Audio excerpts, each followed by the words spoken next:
We now cross live to the Federal Capital Territory, where the Nigerian Senate is screening ministerial nominees appointed into the cabinet of President Bola Tinubu. I would say good and also military. The one humanitarian requires a lot of intelligence, requires a lot of investment. So I thank you, Mr. President, for this great opportunity and then the solidarity. Well, it's okay. You can sit down. So, in other words, you have no question for the nominee. But all let the people who know him from Plateau say something first, so that we can now proceed to ask him questions. Distinguished Senator Dike Plan. The President of the Senate and the Chairman of the National Assembly, distinguished colleagues, once more I am Senator Dike Plan, Senator representing Plateau Central. I rise again to support what my leader, Senator Lalong, and the minority leader from Benin Plateau has spoken. But I rise because the candidate is from my constituency. I will add voice to what Senator Lalong has said in thanking Mr. President for the choice of Dr. Nentawe and then desiring to send him to the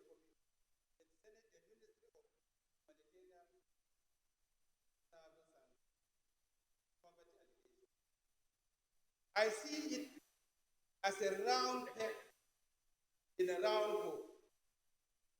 I know Nentawe when we were young, when and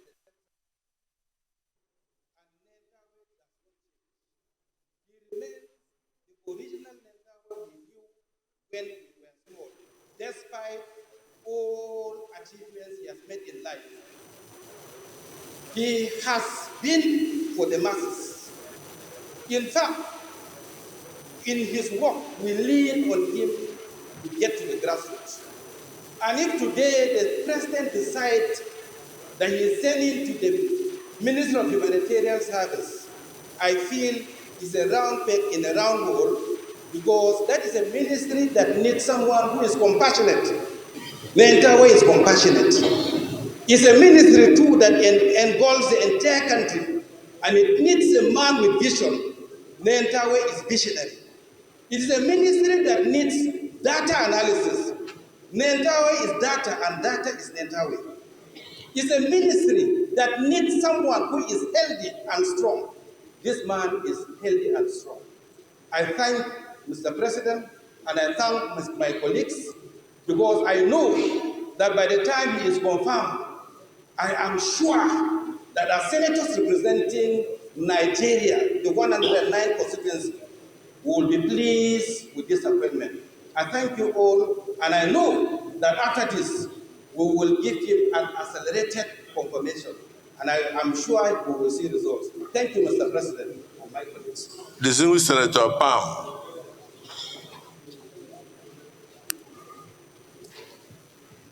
Thank you very much, Mr. President, for giving me this opportunity to speak. A very sensitive issue, particularly on a nominee that comes from my state. I am Senator Pam Konda, representing the glorious people of Plateau. Though the nominee mistakenly make a wrong pronunciation of my name, I will forgive him because he has come here with a very good anxiety. My name is not Simon Makon, but my name is Pam Konda. Sir, this young man, as I know him, he possesses a very rich credentials. From a younger age, as the CV portrays, he is a professor of digital systems and an engineer by excellence. If you go through deeply, sir, distinguished colleagues, and look at his CV, his personal data is rich. And in page 2, you look at his consultancy services that cuts across all sectors of life. In page 5, his working experiences showcases that he started from the university and worked as an INEC commissioner. In page 8, his educational qualifications shows that he is a trained and a membership of various disciplines. And in page 9, he has 24 publications in Sakiti. And page 12, his referees shows that he's a man of the people. Mr. President, we are very grateful to the President of the Federation. We have given Plateau State somebody that will work for the nation. And I'm happy because all of us here, having he spoken, we know that somebody has said something, and the position or the portfolio that he's been assigned to, it's a place that requires serious people with serious minds, and he's qualified for this. And I'm asking the colleagues, my colleagues here, to give him an accelerated confirmation so that he can keep the ball rolling while he's a family confirmed. Thank you very much. Okay, now we are through with the honors of the minister. We are now going to the fireworks. Is there anybody that has a question for the nominee? That's where it should be. Let's start from the majority party. Let's start from the right-hand side. Let's start from the... Let's start. I'll give an opportunity to all my bosses. Let's start from my first boss. It's Senator Sadiq. We just move from there straight like this. My distinguished colleagues, I am Sadiq Suleiman Umar. I represent Kwara North. Professor Nentawe, well, your CV spoke clearly and you also represent yourself. And we heard from your head where you've been very consistent since you are young. And luckily, I think I've met you to and I think you are gentleman, smart, and humble. However, you are going to the humanitarian ministry. As of today, the data is that 40% of Nigerians are living below poverty. And it's also worse than that. When you look at multi-dimensional poverty index, about 63% are also below that index. Thank God you are an engineer, ICT savvy, but you are aware that for years, subsequent governments have spent billions of naira to alleviate poverty. Billions of naira. The challenge has always been how will this money get to those intended without... This other one is that it just asks you how the federal government money will reach the most vulnerable and the poorest of the poor in our society. The Civil Senator, Shehu Boba. Yeah, thank you, Mr. President, for recognizing this.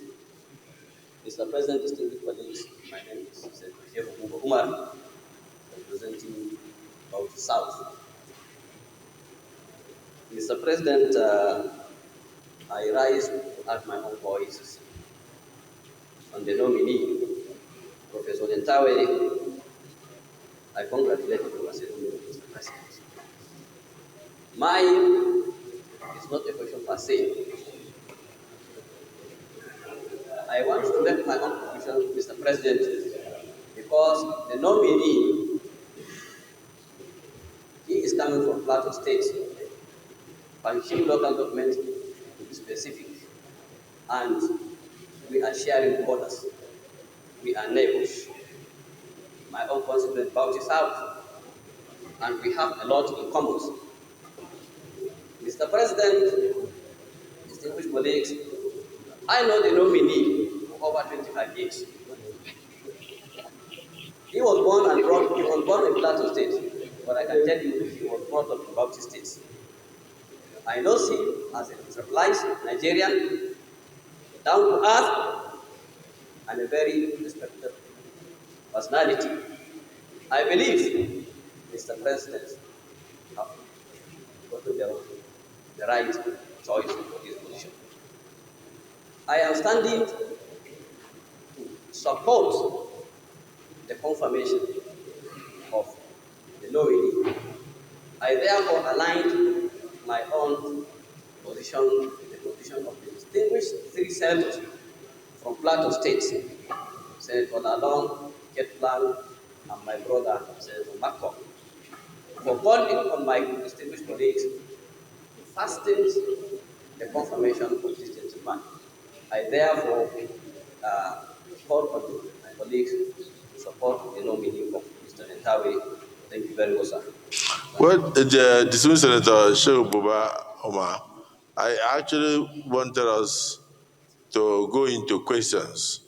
So if anybody has no question, there will be no need to speak. But distinguished Senator Ndume, you may wish to ask your question.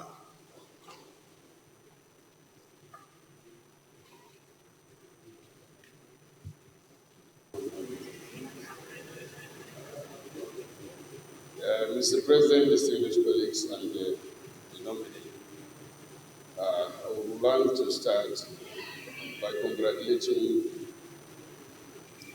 You are I think, the third minister to be nominated. The first one was a lady, the second one also was a lady. And as far as it is now, the ministry is the most important because 70% or 60% of Nigerians are living below poverty level. And the federal government deliberately have been making effort allocating huge sums of money to address the humanitarian crisis. And we are also coming at a time when the whole world organizations that are in charge of humanitarian issues are concerned about the escalating humanitarian crisis in the country. And this is not because the government is not doing anything, but because it is not getting down to those that are affected. You know the circumstance that led to the relief of their predecessor. My question now is, as the first man to be appointed to that ministry, what will you do as case of emergency to make sure that the humanitarian crisis we are seeing, we are facing, we are likely to face more, should be done? Fortunately, you are ICT persons. Today's world, if we are serious, or let me say we are serious, we can start seeing the impact when you settle down. So how do you intend to do that? That will give us a lot of comfort if we get a good answer from you. Thank you, Mr. President. Nominee, you may attempt to answer before we go to this side.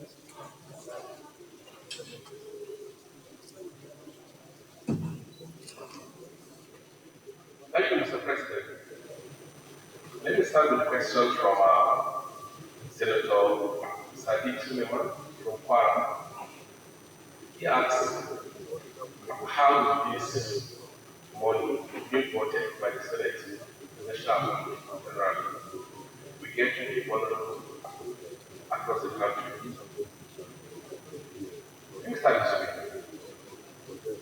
After my prayer, I received calls from several people, and everyone that called me was sharing concern that with this level of poverty, and also with a new framework in the economic policies of the country, the reforms of our country, the people asking me, can you resolve the issue of poverty across the country?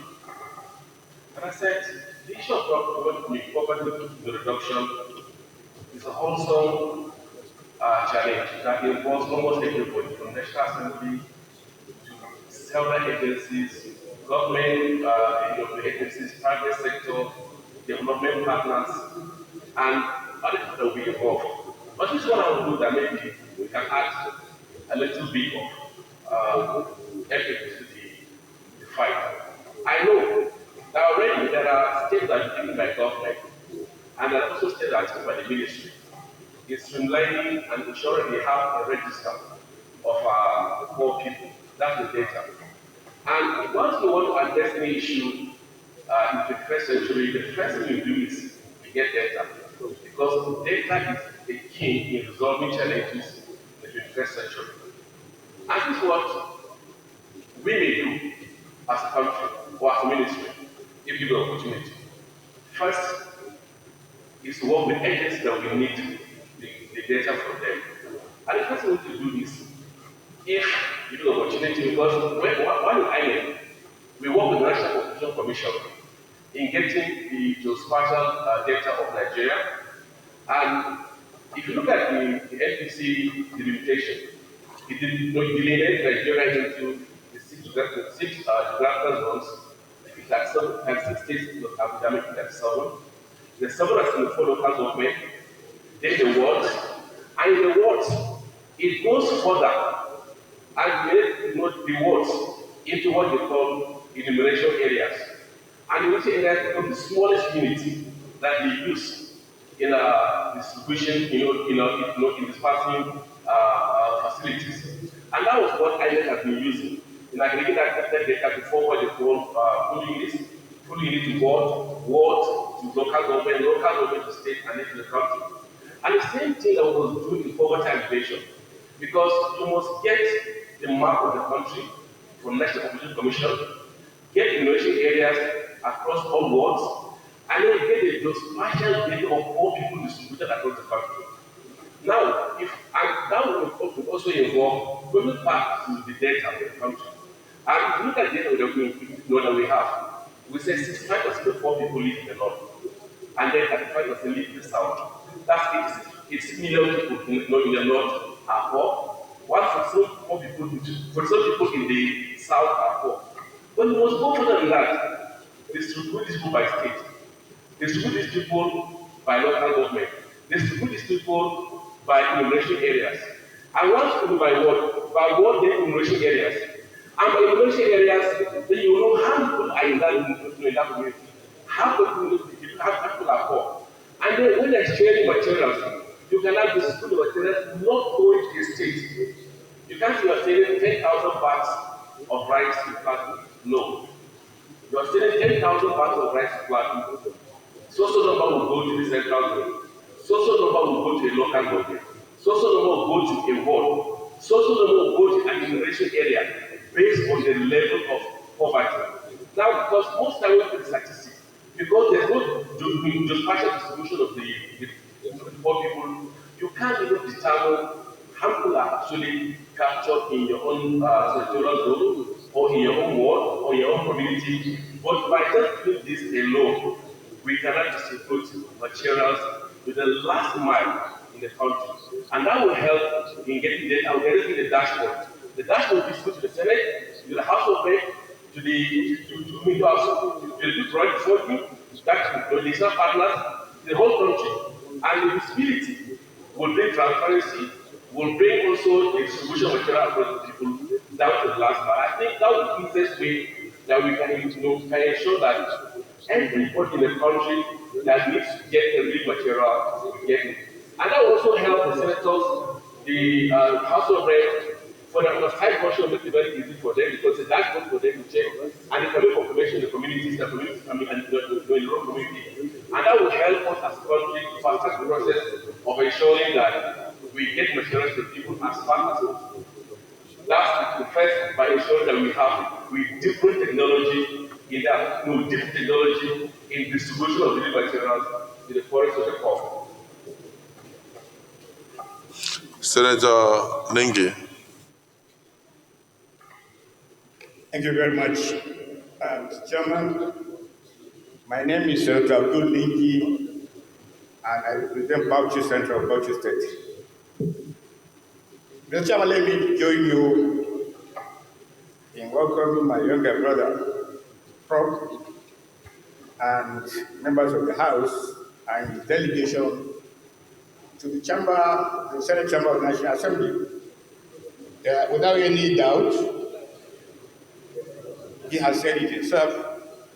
His father is a well-known name across Bauchi State and Plateau State. The issue, one of the global trending issues at this moment is the issue of artificial intelligence. And looking at your background, Prof, what's your take about artificial intelligence?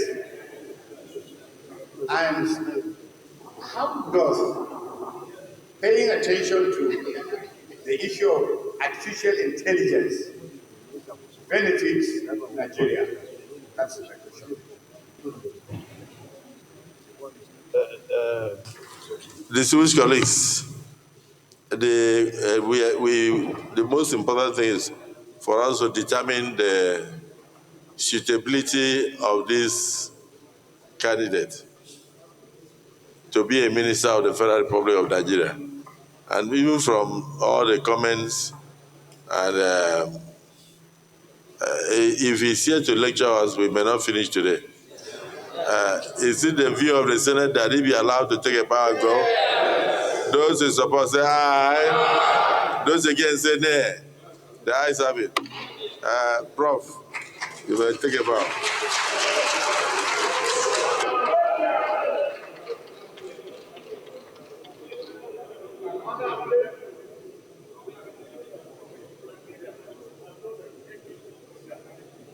No clapping in the Senate, please. No clapping.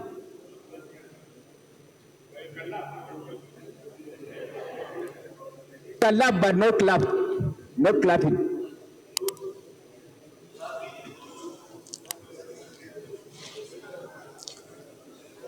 Right, Honorable. See you.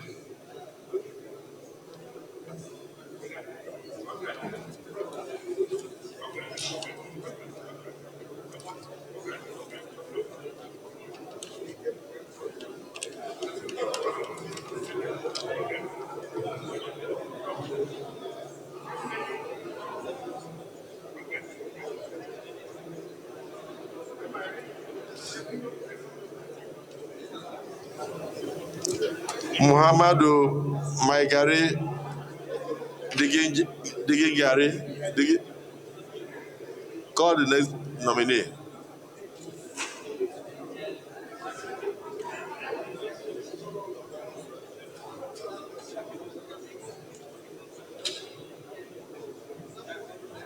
Chairman, they brought a scientist.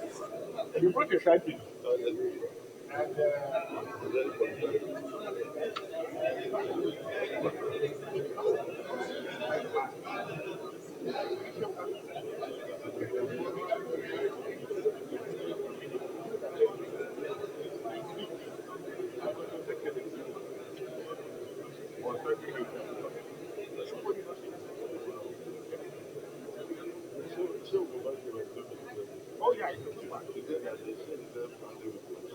oh yeah. Because he has traveled, the man has traveled. So he has seen a lot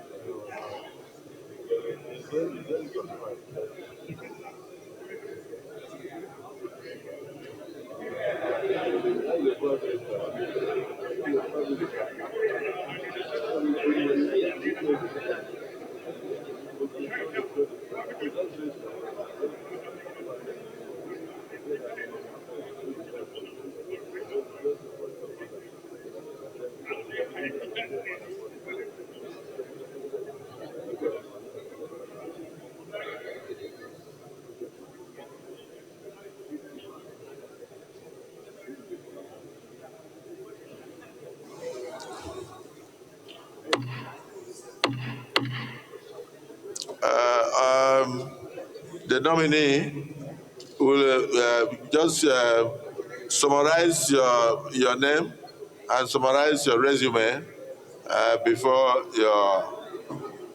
Nigerians. You have the floor.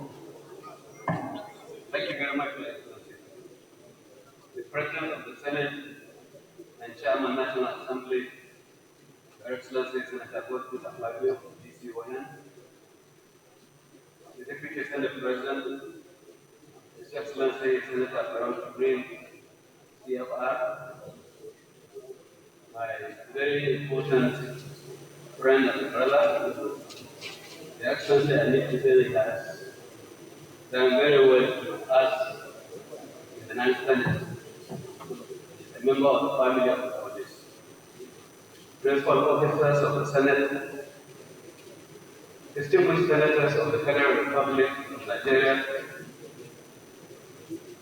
Therefore, Mr. Excellency, I want particularly Senator Brian Lamino, representing Sokoto East Territorial District.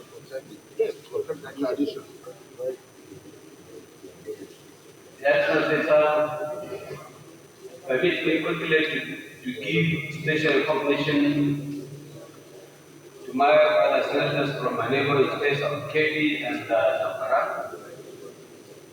as well as my friend and brother, my classmate, distinguished Senator Ojukwu, who are all here present. Let me also recognize members of my delegation who are being heavily led by the leader of the House of Representatives who are here with us.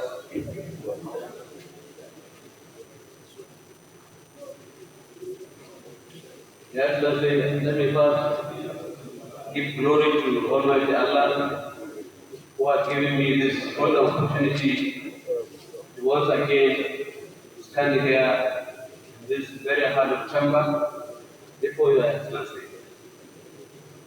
I want to especially thank Mr. President for giving me this opportunity to once again serve my dear country. I want to assure all Nigerians that we will do our best to ensure that we align with the ideals and aspirations of Mr. President so that together we move this country forward. I want to specifically thank my governor, His Excellency Ahmed Ali Sokoto, for supporting me, for finding me worthy for recognition and recommending me for this appointment. I thank His Excellency and I thank all the distinguished senators who are here. And I want to say thank you and God bless. Yes, the nominee, we note that in your resume, you also included your code of conduct. Sergeant at Arms, please go around and collect all the resumes and extract the code of conduct. This is Senator Lado. All we need here is just the acknowledgement. We don't need to know his properties or his bank accounts. So his code of conduct form should never be attached. So all of them, if they have attached their code of conduct form, tear out the code of conduct forms and return to them. We don't need the code of conduct forms. So let me hear first from Senator. The former governor of Sokoto State, my brother Sokwato.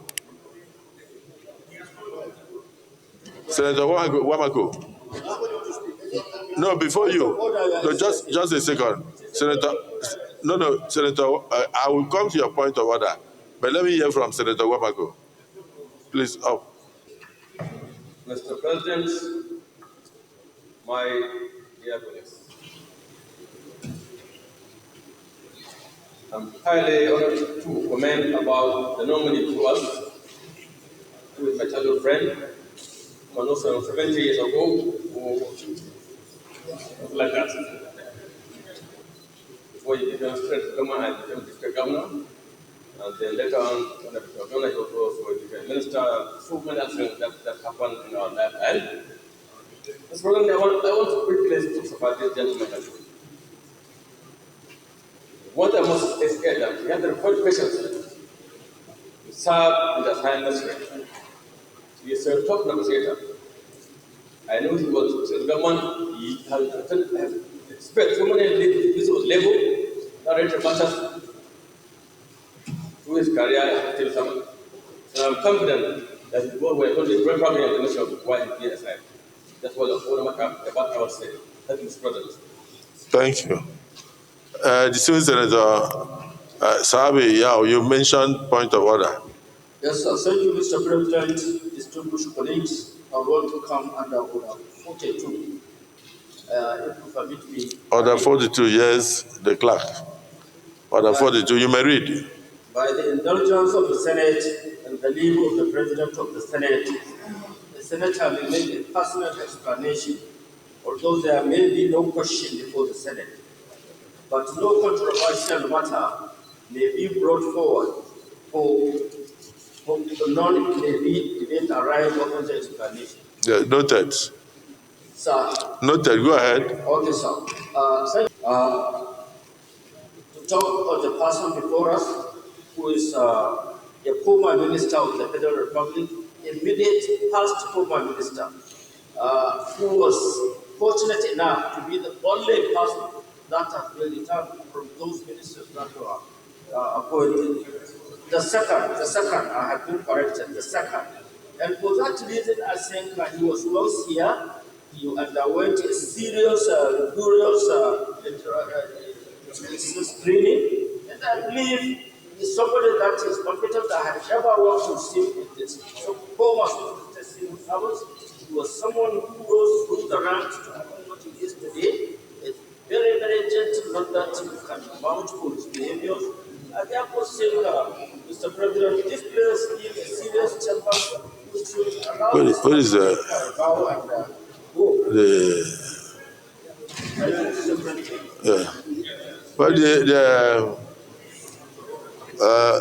our brother Muhammadu Maigari Digingari,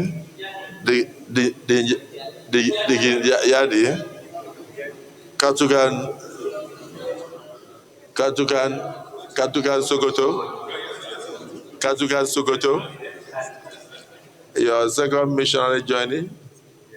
We have record in the Senate of the Federal Republic of Nigeria that we have had cause to screen you thoroughly and found you worthy to be a minister of the Federal Republic of Nigeria. We are even surprised that you served diligently, and then Mr. President has looked at your record and decided to return you as a minister. You were here in 2019,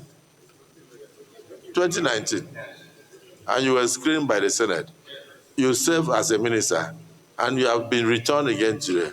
So I don't know what new we are going to ask you, but all we can say is that based on the prevailing economic circumstances, what are the new innovations you think you add to your portfolio now that you are coming in? After that, you take a bow and then you can go. Thank you very much, Mr. President. It is a great opportunity that I've been asked to say one or two things about the ministry that I'm going to join.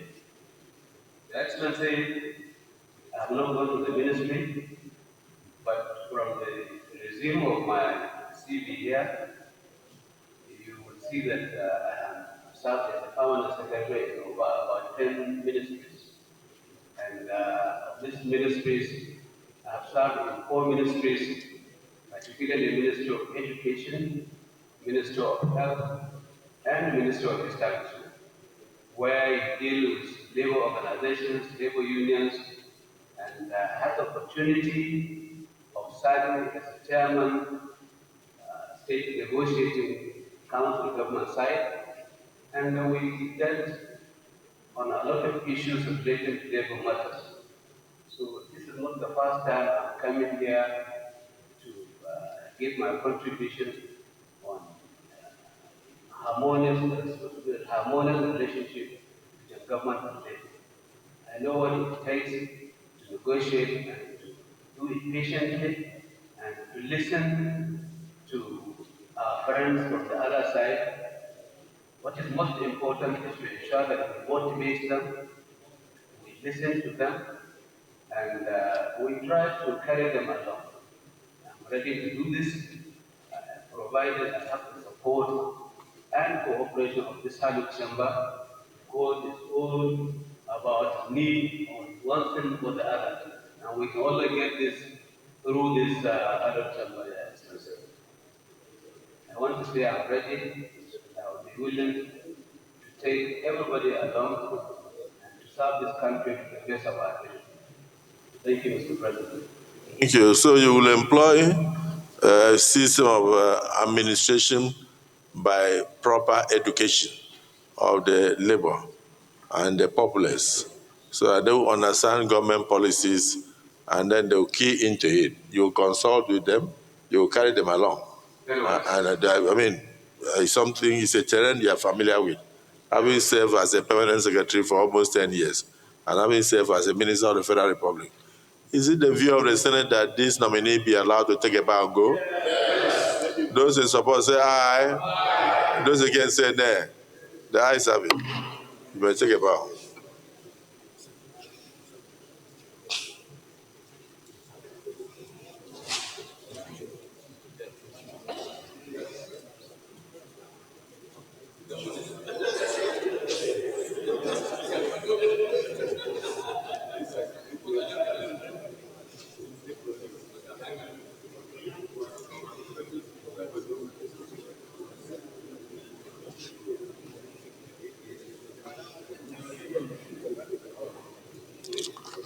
Next nominee.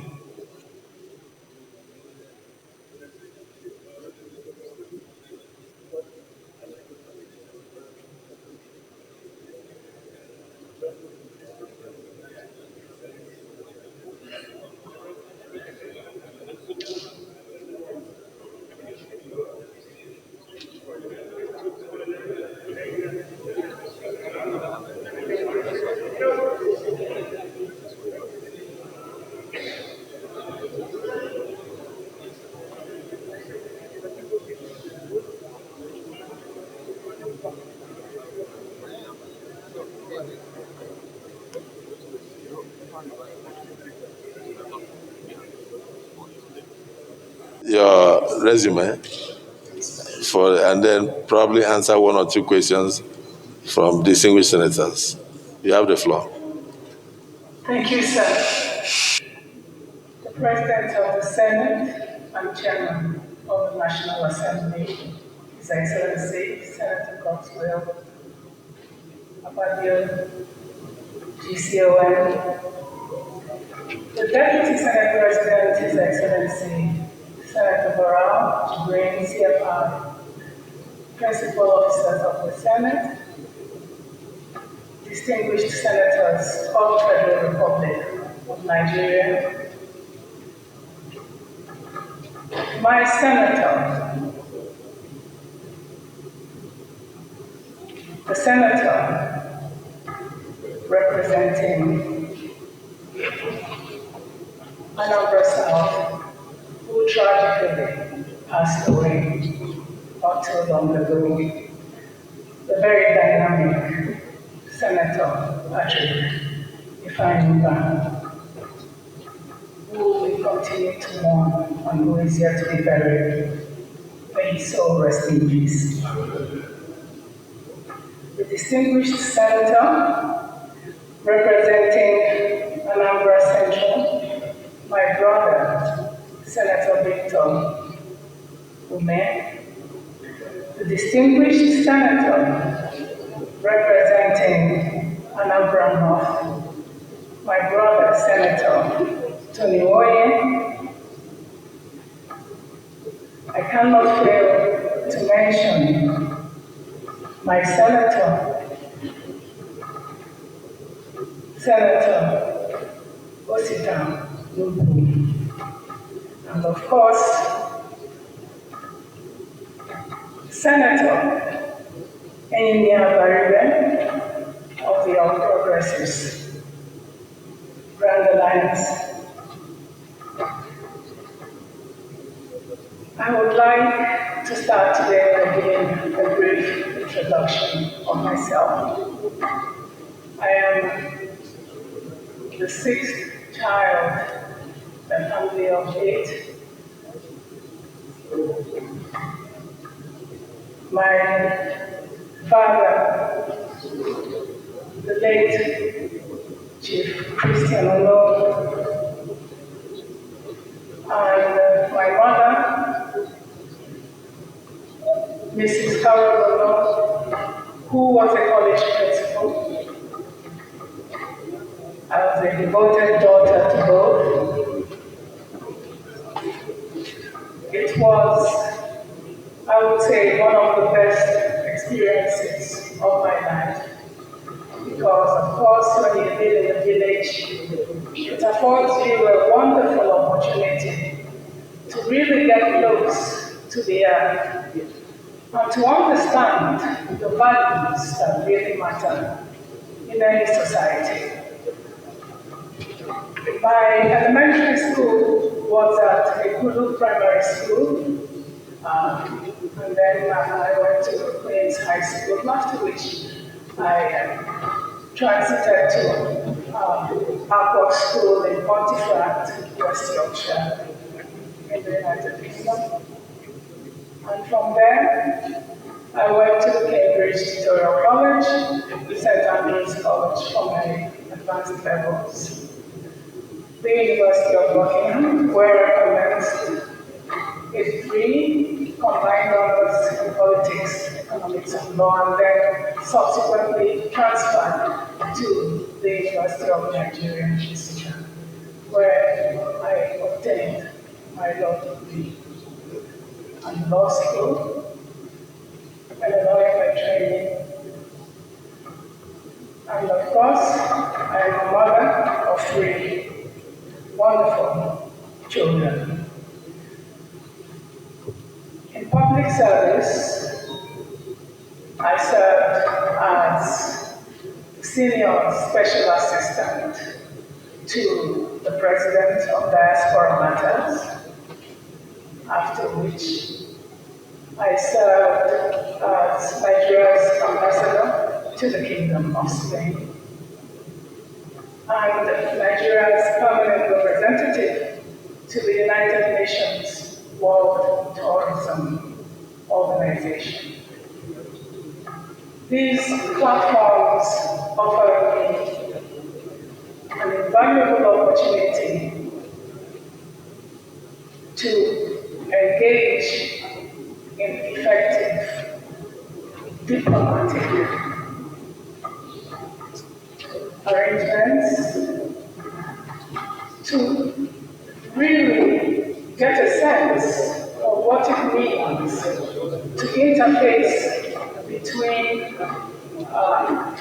your government and your host country, host communities, and of course, as ambassador to the Kingdom of Spain, I was able to do that most effectively by presenting strategic platforms for engagement between Spain and Nigeria. And I am honored to say that in the course of my service, I was honored with the award of Africa's most outstanding ambassador, which was a vote conducted by the prestigious Dutch magazine called The Voice. And of course, El Mundo Diplomático, which is a platform in Spain that trails the activities of ambassadors serving in that country, gave me a merit award for my service. At the same time, within the UNWTO, which is the premier body charged with regulating tourism and tourism-related activities, I performed incredibly well.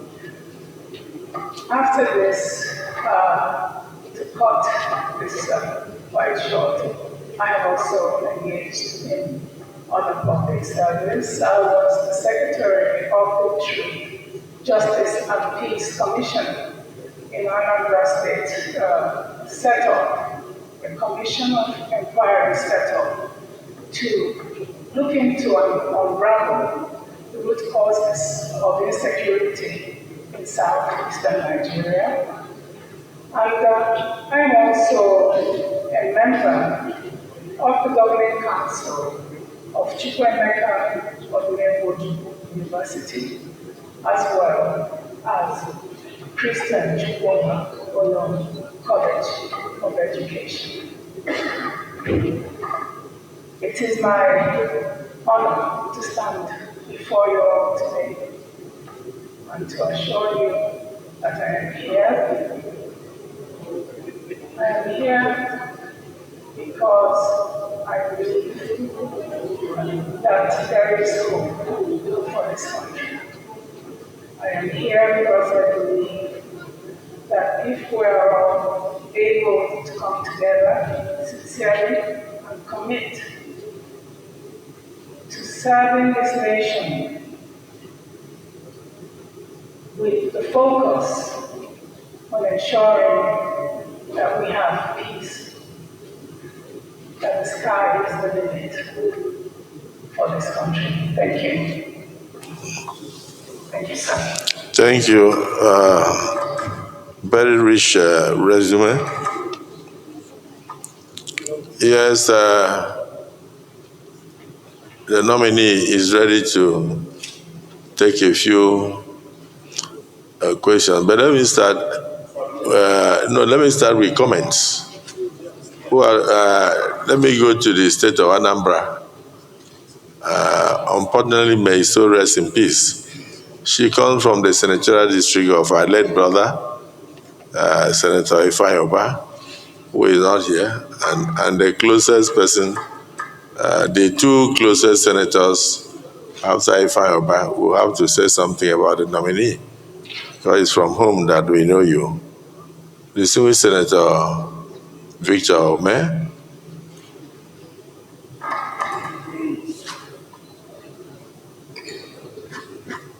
Thank you, Mr. President, distinguished colleagues. My name is Senator Victor Ome.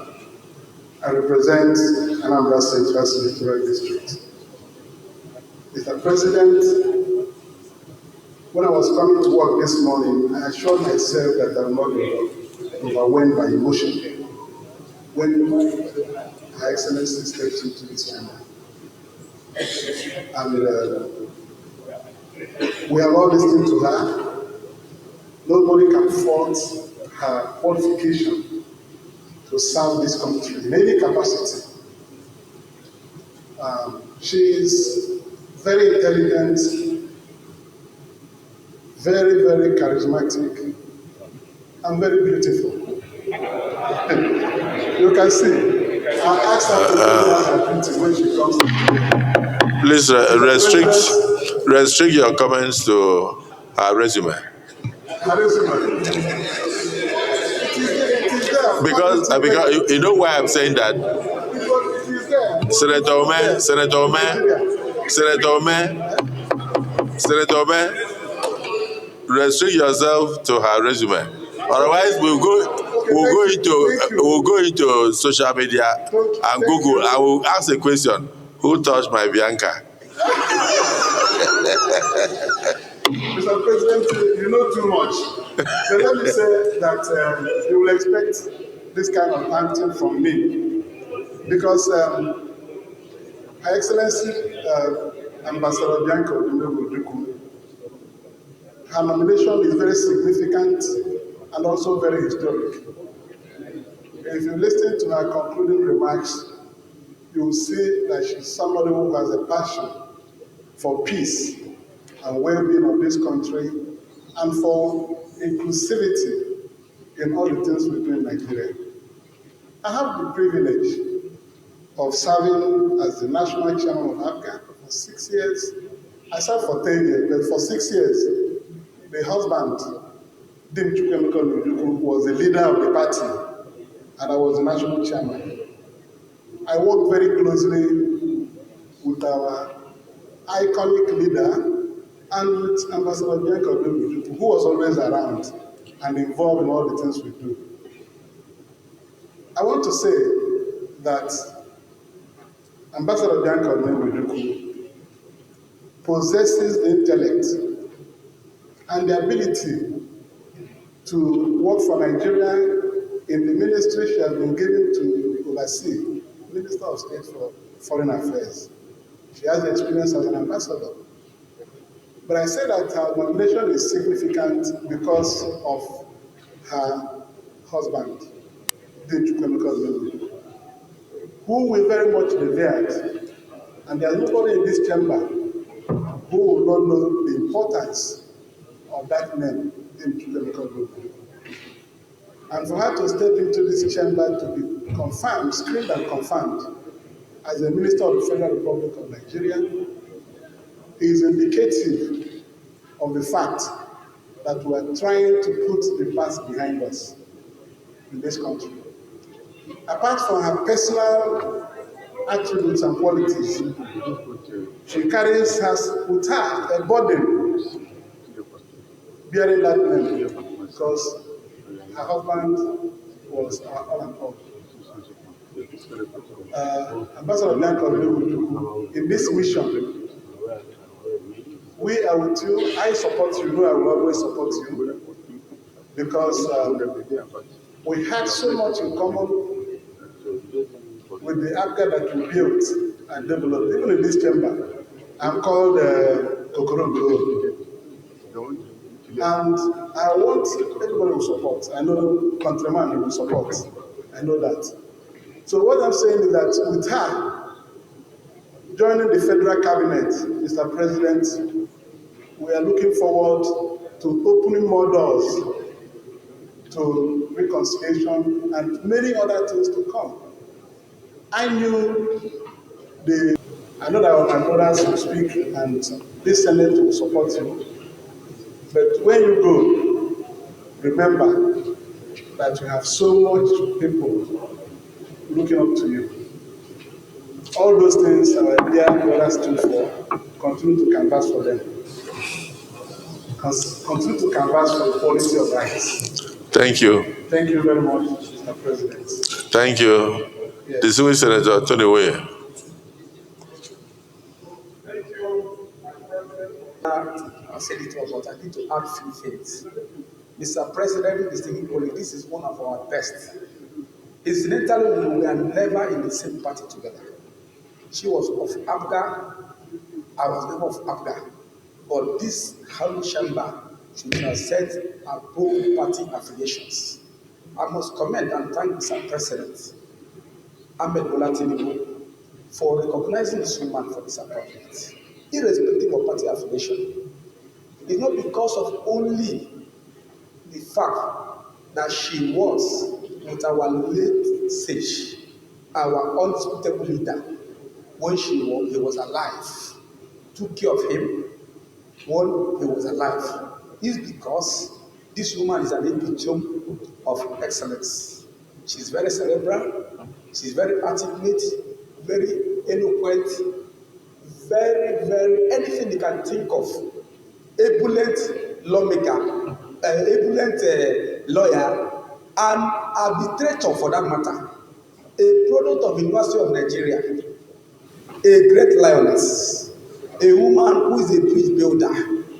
I must say that my people, people of Anambra North, are commending Mr. President once more. And also we are appealing the Senate of Federal Republic of Nigeria not to waste so much time. She is prepared for questions to answer. She has been a special assistant to Mr. President. We are very CV. A big builder that doesn't know about tribe, that doesn't know party A, party B. I feel strongly that even as an ambassador, when she was an ambassador, she was trained on 11th of May 2012 in absence. That was when she was mourning the husband. She was not even there at the committee stage.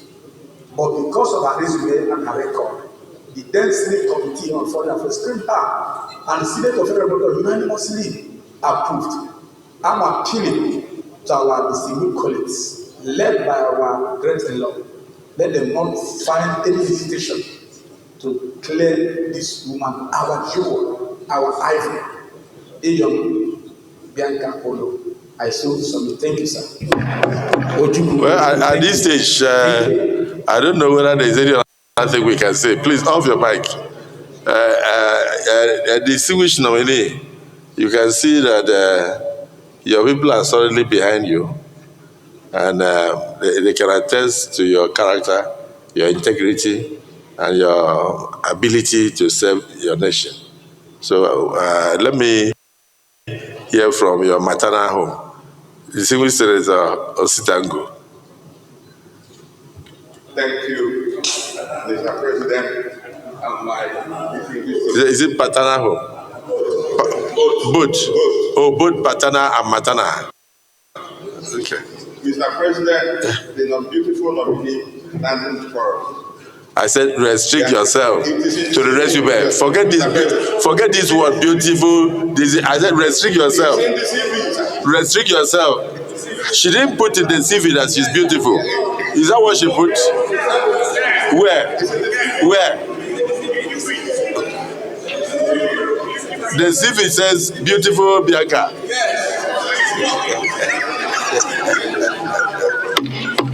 Okay.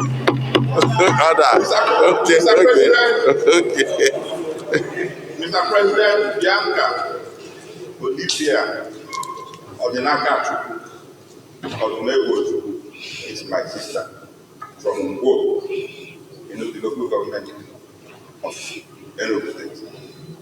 Mr. President, a golden fish have no hiding place, and that is why the President of the Federal Republic of Nigeria went and brought this woman who is very passionate about our country, who is very committed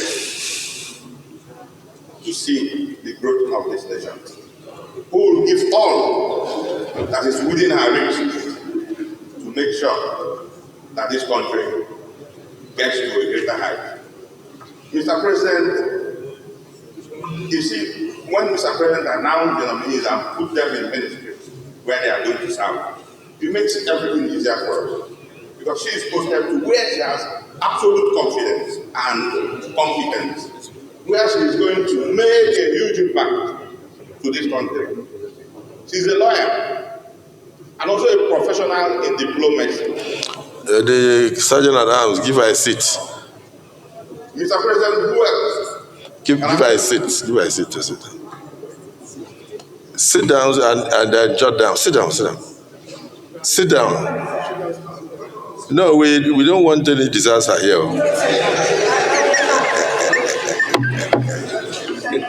All right. So if you are sure, are you sure? All right. Mr. President, who else can serve in the Ministry of Foreign Affairs if not somebody with this qualification? We call her Adede Jemba. She's from my town, married to Neu, and that's why I also went to Neu to marry my own wife as a favor. We don't need to say more than what my brother from Anambra State have said, because our screen is to confirm the competence of the nominees. And everybody in this hallowed chamber agrees that Bianca is competent, and agrees that the portfolio assigned to her is where she has already excelled and performed creditably. What we are hoping is that as soon as she takes over her office, changes will come, positive changes. So, Mr. President, we thank the President once more for giving us opportunity. We had a Minister of Foreign Affairs from my town before, in the name of Ubem Onya. She is going to be the second Minister of Foreign Affairs from our community. And we always know how to perform. Mr. President, we just wish her the best. Remember, she is supposed to be a member of this Senate. If not that, she ran for Senate before. If not for the way it went, she's supposed to be sitting here in this hallowed chamber, screening other nominees. It means that she has a qualification and competence. She understands what we do here. So as a colleague that I see her as, because she contested, I think it is the right thing. Having noted her competence and qualifications, we will have to tell her, with your kind permission, Mr. President, that Bianca should actually bow and go and do her work. Thank you, Mr. President. Everything will not be complete if I do not hear from the only Abga senator in this chamber. Because I know she's the mother of Abga, distinguished Senator Abaribe. Thank you, Mr. President, sitting as chair. My name is Engineer Abaribe. I represent Abia South, and my party is the All Progressive Ground Alliance, of which she is our own mother. So I will make 2 points, Mr. President. 2 very key points that we probably are not noticing in the euphoria of everything that is happening today. First, while I adopt all the sentiments that have been said earlier by the Anambra senators and the one from Enugu State, I will say that one, maybe because of her, Mr. President, by bringing an Abga person to be a minister, has already started with what we call a unity government and looking for national integration. We can only ask that Mr. President goes much further, much further, but we commend him for this. Second, another commendation we will make for the President, which most people have also forgotten. We have on the floor of this Senate always sought that a president sending nominees to the floor must attach it with the portfolios. Today, we are seeing that the president has started by letting us know the portfolios of those that will go to the different areas, and that is commendable. And so I think that this, having been started, should be sustained by all presidents that will come and the president in his further changes, because I know that there are going to be more changes. To ensure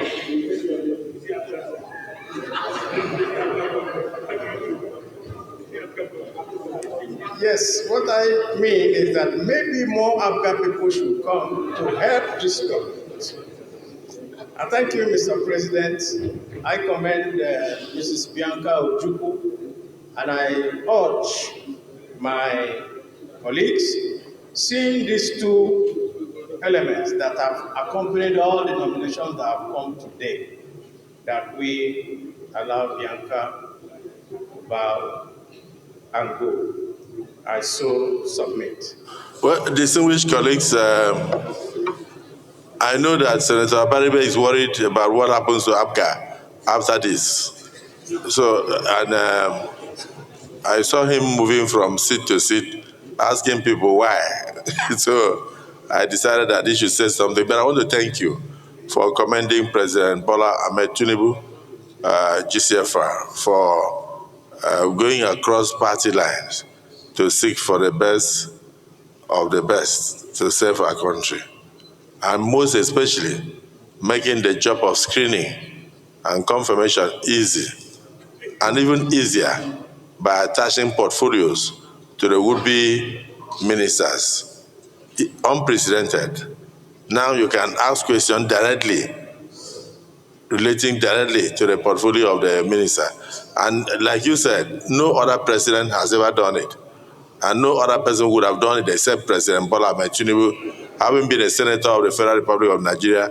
His wife has been a senator, and he has known the yearnings of the Senate. So we commend him seriously for attaching portfolios to these nominees. And we pray that future presidents will follow suit, so it will be easy for the Senate to do its work. My dear sister, I haven't heard any negative comment from the floor, but I'd like to ask you a question. you've had an experience as an ambassador. Very recently, I sent a delegation to Chad, and they came back and said that the Nigerian embassy in Chad, the building is in very deplorable condition. And I was in Ghana last week, and the same complaint. They have a land that they would like to build their embassy structure on, and many other places, Kenya, everywhere. People are complaining that the structures hosting the embassies are in terrible conditions. If you are confirmed by this Senate to go into that ministry, will you focus on trying to rehabilitate, to give Nigeria a better image in terms of the structures of the various embassies worldwide? After that, you can take a bow. Thank you very much, Senate President.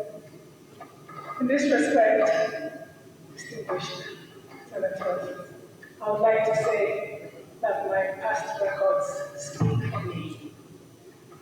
As ambassador to the Kingdom of Spain, I spent an entire year in one hotel room because when I got to Spain,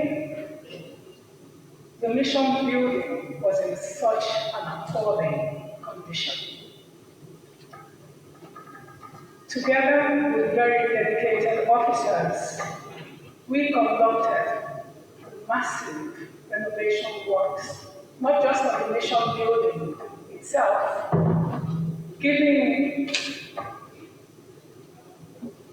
Nigeria an edifice truly deserving of a nation of its standing. The Nigerian embassy in Madrid that you see today is a product of my tenure in that country. And what was particularly sad about the previous state of the building was that it was very, very close to the Estadio Bernabeu, which is the home of Real Madrid Football Club. So it was such an eyesore that people who were going to the stadium for the various matches would pass the embassy building in its decadent state. But today, the Nigerian embassy in Spain is a magnificent building. Not only that, the residence of the ambassador was also given a facelift, and other buildings belonging to our country within that kingdom. It is true that in most missions, because of the poor funding, most ambassadors are constrained when it comes to carrying out refurbishment and renovation works. And this is quite unfortunate because a lot of the embassies are actually going through this situation. And I believe that not only does our Ministry of Foreign Affairs have to prioritize ensuring that missions abroad actually reflect the true magnitude of Nigeria's standing in the Committee of Nations. It is very, very important because this is what will give our nation the much needed respect to carry out diplomatic functions in a building that does not truly reflect the true standing of any country. Is very, very limited. And this has, to a large extent, diminished our standing around the world. And I think that this is something that the government under this president, in view of the four tenets of the foreign policy thrust, which is democracy, development, diaspora, and of course, looking at the fact that most of the people who have to come abroad, especially many of you from these hallowed chambers, who have to come for exchanges, study tours, etc., will be hosted in those buildings. It is imperative that when you are on those exchanges and you have to meet your compatriots and you also have to meet your colleagues in the host countries, that these meetings are done in respectable surroundings. Thank you. Is it the view of the Senate that this nominee be allowed to take a bow and leave? Those in support say aye. Aye. Those against say nay. The ayes have it. Thank you. You may now take a bow.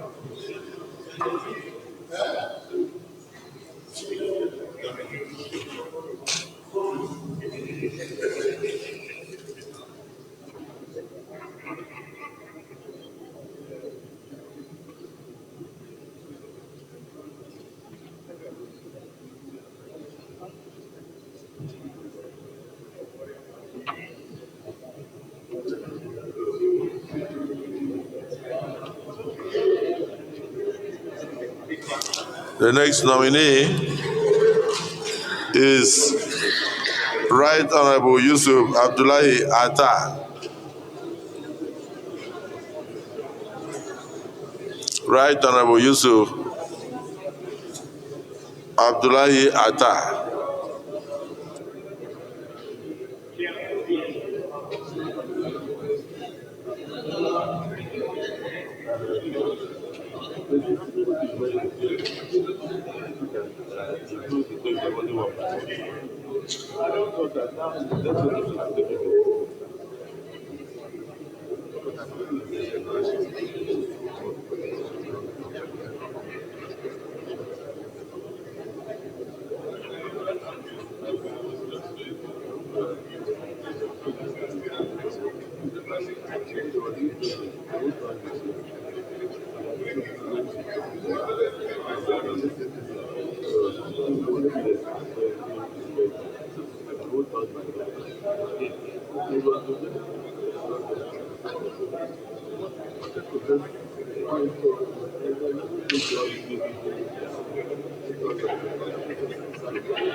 Distinguished colleagues, we have before us Alhaji Right Honorable Yusuf Abdullahi Atta, nominated by Mr. President for the Ministry of Housing and Urban Development. Give us a brief resume of yourself, summarize or what you intend to bring to the table, and thereafter answer questions from the Swiss senators. You have the floor. Your Excellency, the President of the Senate of the Federal Republic of Nigeria, Senator Dr. Muhammadu, GCON, Your Excellency, Deputy Senate President of the Federal Republic of Nigeria, Senator Dr. Ojukwu, CMR, Senate, and other principal officers of the Senate, distinguished senators, good afternoon. I feel highly honored and privileged to appear before you today. My name is Right Honorable Yusuf. I was born on June 22nd, 1962, in Peggy local government of Kansas State. I began my educational journey at Peggy Primary School, where I earned my first school leaving certificate in 1975.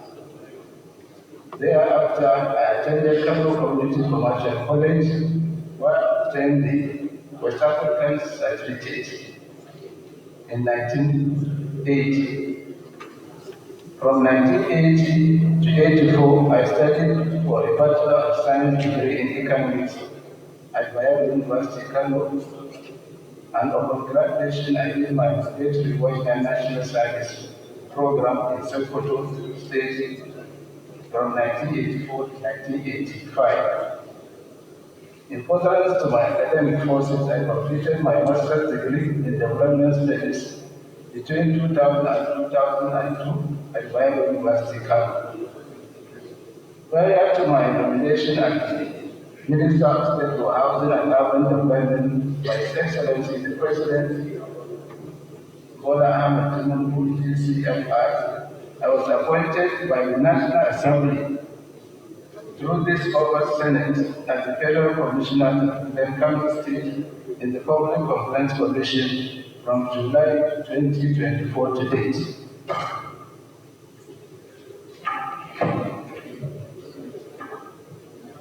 Before now, sir, I have also had privilege for serving as the Honorable Right Honorable Speaker of Kano State House of Assembly between 2017 to 2018. Your Excellency, the Senate President and distinguished senators, I was the majority leader of Kano State House of Assembly between 2010 and 2017. My stewardship in my home state of Kano State encompassed my membership of the state legislature through repeated elections in the enrollment sequence of 1999 to 2003, 2015, 2011 to 2015, 2015 to 2019. I had a break in my membership of the State Assembly from 2003 to 2007, when I served as Special Advisor to the Kano State Governor on Assembly matters from 2003 to 2005. As well, I served as a Special Advisor to the Governor on Intergovernmental Affairs from 2005 to 2007. I was also the senior special assistant to the Kano State Governor on education between 2008 and 2010. In all these career exposures, my experience as a classroom teacher and a state instructor of business education and the Kano State Educational Resource Department 3 years were very helpful in shaping my understanding of the dynamics of public service and its work ethics. So I thank His Excellency the President and Commander-in-Chief of the Armed Forces of the Federal Republic of Nigeria for nominating me to serve as the Minister of the Federal Republic of Nigeria. When confirmed by this August Senate, I promise to serve this country to the best of my ability. I shall use the experience I have garnered in public service over the years to assist the President in achieving his target goals of bringing prosperity to Nigeria and renewed public agenda. I also thank His Excellency, the President of the Senate, His Excellency, the Deputy President of the Senate, and other principal officers of the Senate, as well as the entire distinguished senators for granting me this opportunity to appear before you today. I would like to especially extend my heartfelt appreciation to my senators from my state, Kano, in persons of His Excellency the Deputy Senate President, the Deputy Senate President, Senator Dr. Maigari Jibril, CFR, Distinguished Senator Abdullahi Suleiman Sumaila, and the Distinguished Senator representing my senatorial district, that is Kano Central, in person of Distinguished Senator Rufai Sani Hanga for all their support and guidance. Our distinguished leaders, may I on this note once again thank you all for the esteemed attention and accept my sincere thanks. God bless Nigeria. God bless the Federal Republic of Nigeria. That was State of the Nation address by the by the former speaker of Kano State House of Assembly, former majority leader, former member of the Code of Conduct Bureau, or Public Complaints. He's already part of us. Okay, let's point of order. Thank you, Mr. President. Very distinguished colleagues. I rise pursuant to Order 8 of 3 of our rules to move for an extension of time to enable us finish the business of the day. I so move. Minority Leader. Mr. President, colleagues, I write second the motion tabled by the Senate leader that will extend our time beyond 3 p.m. to allow us to complete the screening exercise. 3. Thank you. Distinguished colleagues, the motion has been moved and seconded that this hallowed chamber should extend the time beyond 3 p.m. to enable us to conclude all the items on the order paper. Those in support of the motion have moved, say aye. Those against, say nay. The ayes have it. Yes, distinguished Senator Kawu. Mr. President, my dear distinguished and respected colleagues, I am Suleiman Abrahman Kawu Sumaila, representing Kano South Senatorial District, Mr. President from Kano. Mr. President, my dear distinguished and respected colleagues, before us is a nominee from Kano, a grassroots politician, highly intelligent and intellectual, connected with the people. A politician who started from the scratch to where he is today. Mr. President, my dear colleagues, on behalf of our people, I must commend President, Commander-in-Chief of the Armed Forces, who nominated one of us, Right Honorable Yusuf Abdullahi as a member of Federal Executive Council. Quite all right. We are highly delighted. I keep saying one of us because, Mr. President, he is a member of Parliament, Kano State House of Assembly, where he started as a member, a leader, majority leader, and of course the Speaker of the House of Assembly. Mr. President, my dear colleague, now we are doing a very serious business in National Assembly toward the aim and aspiration of Nigeria, constitutional amendment, which we cannot start and finish it here unless and until we have the support of our state assemblies. I checked before I came in how many state assembly speakers accompany their former colleagues and the members of state assembly from Kano, and of course his friends from all over Nigeria who accompany him and come and witness his confirmation as a member of the Federal Executive Council. Furthermore, Mr. President, the nominee was screened or was confirmed by this Senate as Commissioner Federal Public Complaint Commission, which is recently as a commissioner from Kano. I'm not a lawyer, but I have to borrow from some of our learned colleagues and my senior colleague who came off under a personal explanation, draw the attention of this parliament to give respect to our former nominee who passed through the screening and confirmation of this chamber. This one, Mr. President, my dear colleague, currently is a public complaint commissioner of Kano State, confirmed who facilitated or appointed by the National Assembly was our act. I am asking my dear colleague, based on his track record in the parliament, based on understanding we are looking to 36 state assemblies to embark on a very important business of our constitutional amendment. We need to give him the special recognition as one of us. I know definitely people like Senator Lalong, who is a former speaker, he is eager to come in and contribute, but I think, Mr. Speaker and Mr. President, we need to do a special and give him a special recognition. I so need, Mr. President. Thank you. Thank you. Well guided.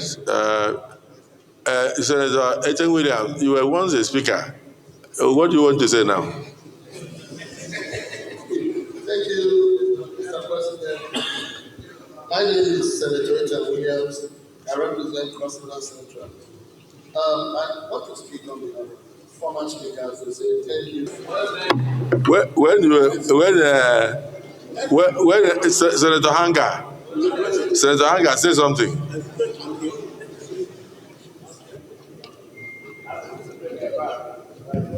Thank you, Mr. President.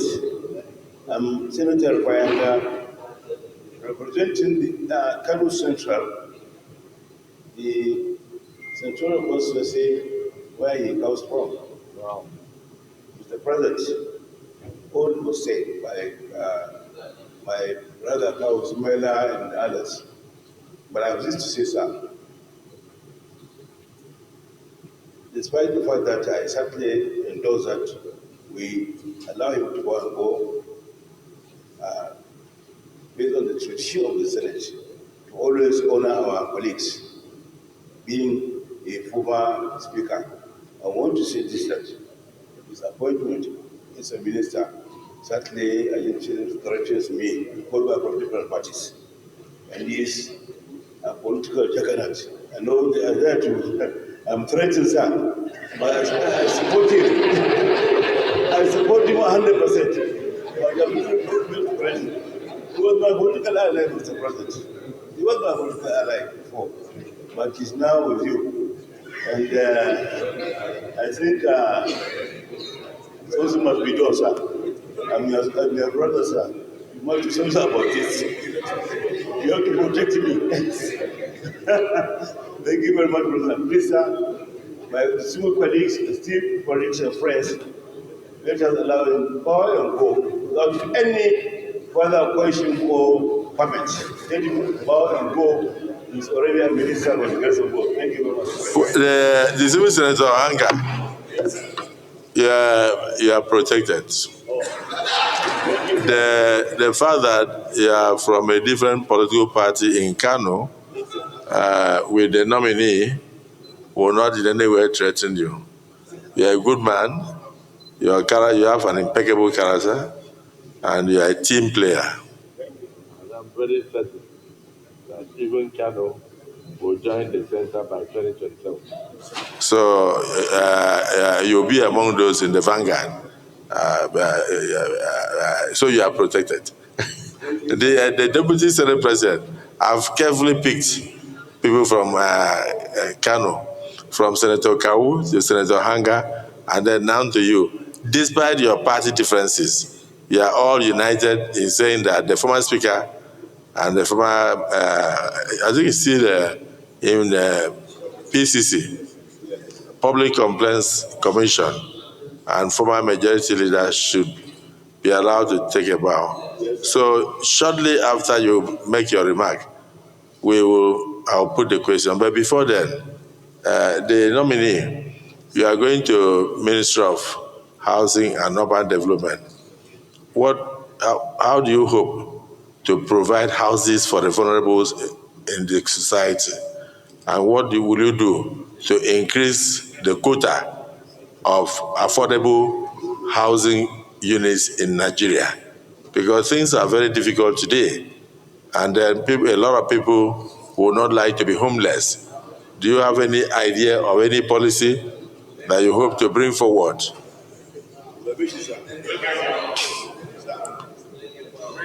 After that, the Deputy Senate President will now close the screening.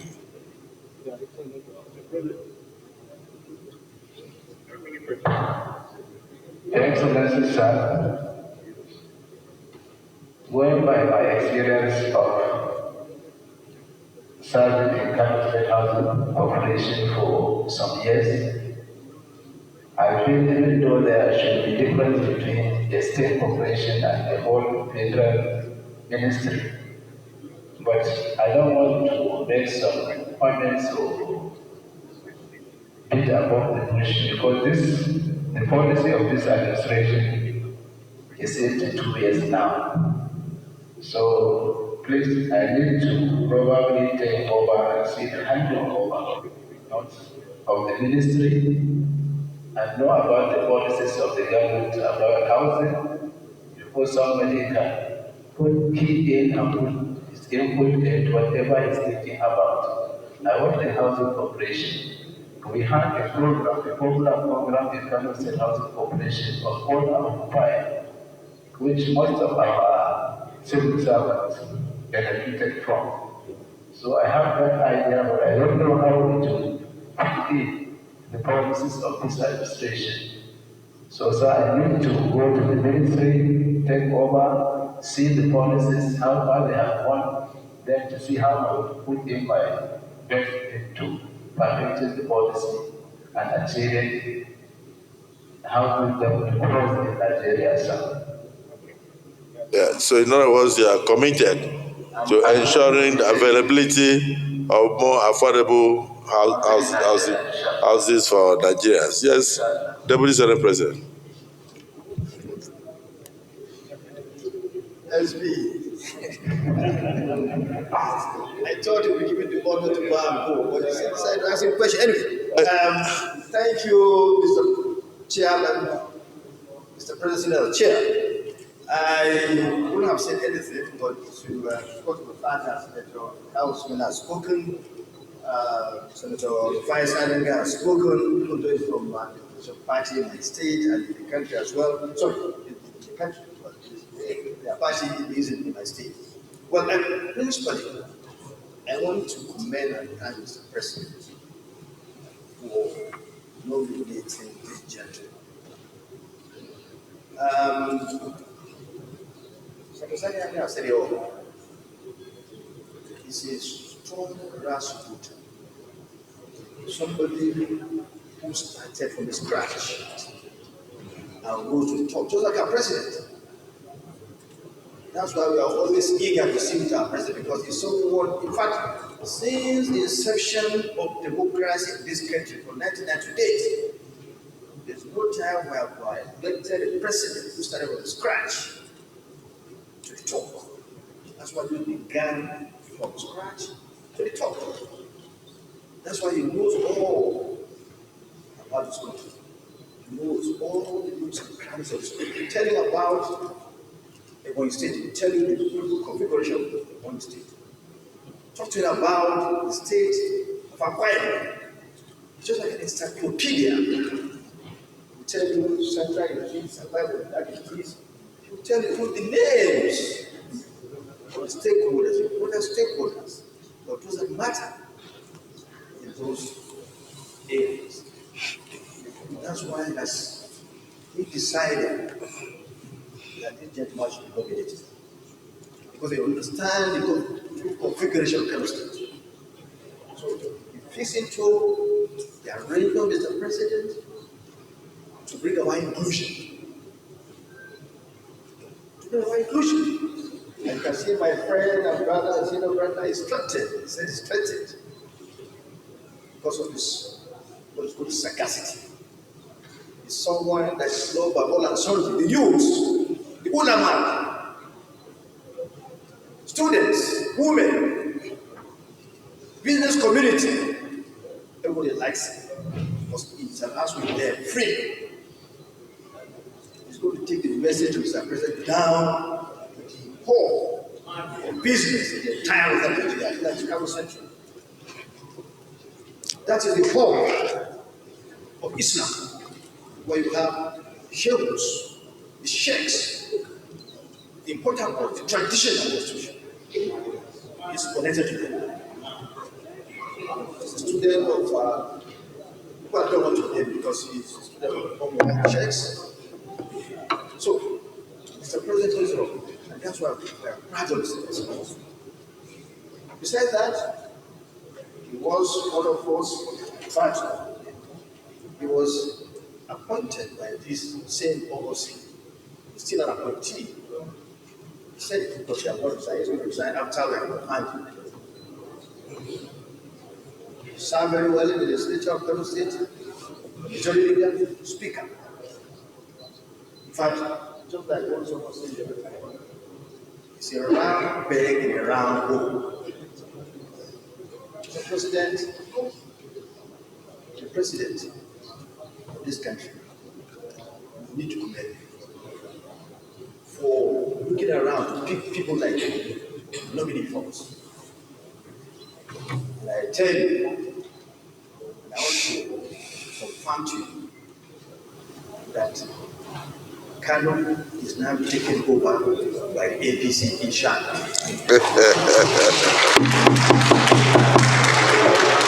This is appointment. Because the vacuum we have, to fill that vacuum. You feel the vacuum. Yeah, Mr. President, if you are watching us, we are grateful to you.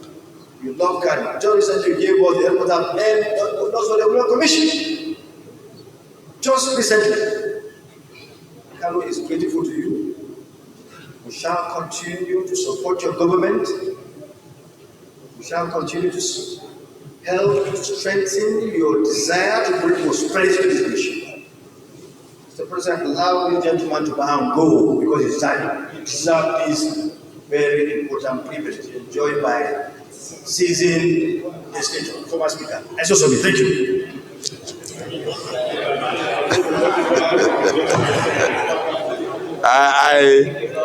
What you are saying has further threatened Senator Anga. Because so you really need the protection. Is it the view of the Senate that he be allowed to take a bow and go? Yeah. Those who support say aye. Those against say nay. The ayes have it.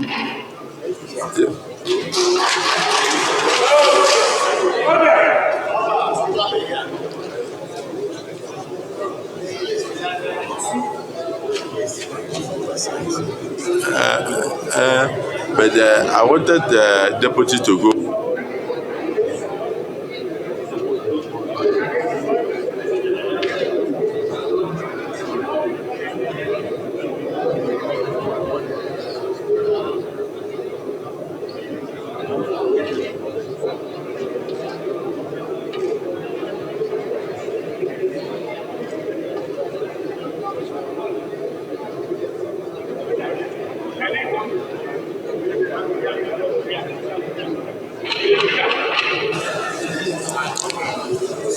We now invite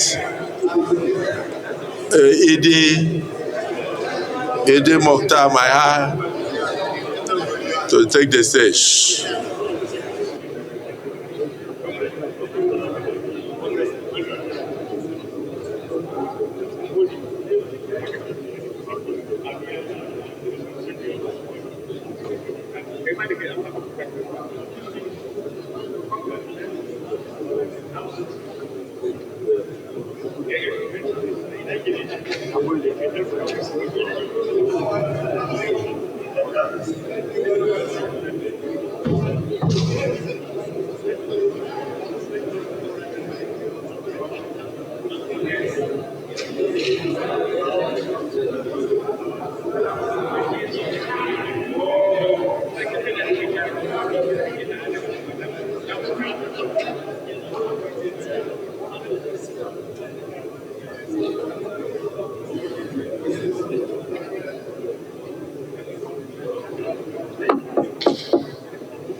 Honorable Idi Mokhtar Mahar.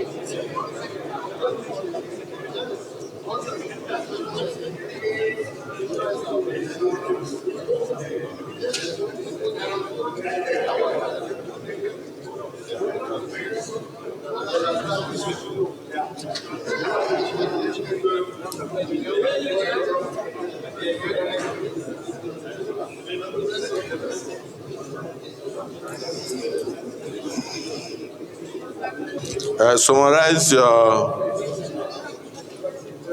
curriculum vitae and just give us a brief synopsis of the difference you want to make in the new assignment given to you if you are confirmed by the Senate. The floor is yours.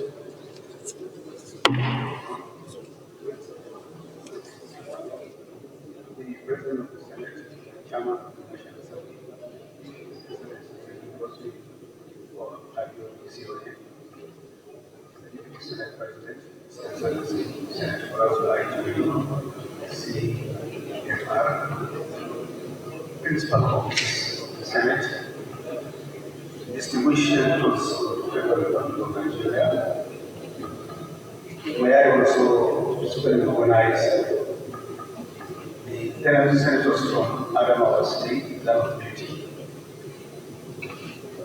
Alhaji Amin Abbas, District Senator representing Adamawa Central, District Senator Venus Dauda, representing Adamawa South, and my very own senator from Adamawa North, Senator Amos K. Yohana, Reverend.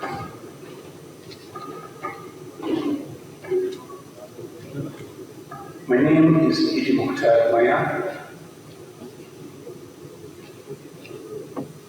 I thank the President of Nigeria for this nomination. I hereby give you a brief of my history. I was born on 12 August 1957 in Maya, presently my local government area of Adamawa State. I was enrolled into primary school in 1966 at Janico Maya Primary School, Maya local government area, up to 1966. In 1973, I was a primary student of government school to Yilwatda in present Lagos State. Interestingly, that is the hometown of distinguished Senator Muhammadu. The beauty of that arrangement then, I was coming from Mobi to Gwaza. Senator Dume was leading Gwaza to Mobi. That crisscross posting of students at that time strengthened national unity and exposed students different social configuration of the country. From 1973 to 1977, I completed primary school in Ojukwu and gained admission into School of Basic Studies in Zaria. After having successfully passed the IGL examination, I was admitted to read political science in Zaria. After graduation, I was posted to the old Imo State for my mandatory national youth service course. I was posted to Akwete, specifically Obehi Grammar School. Obehi, Azumini, Akwete, Asa, Umahia, Umudike. I'm still very, very familiar with the geography of that area. And And that couldn't have happened but for that mechanism called NYC. And I'm very, very grateful for that. It gave me further insight into the country. On completion of my NYC, I gained employment with the then College of University Studies, Yilwatda, as a lecturer. And again, I met distinguished Senator Bianca, who was our chief accountant. And between me and him, it was natural bonding. I served CPS Yola. During the military era, I was appointed as a sole inspector for my local government. Coincidentally again, that is the local government of distinguished Senator Bianca. After his stint at Maigari, I was redeployed to Guib local government.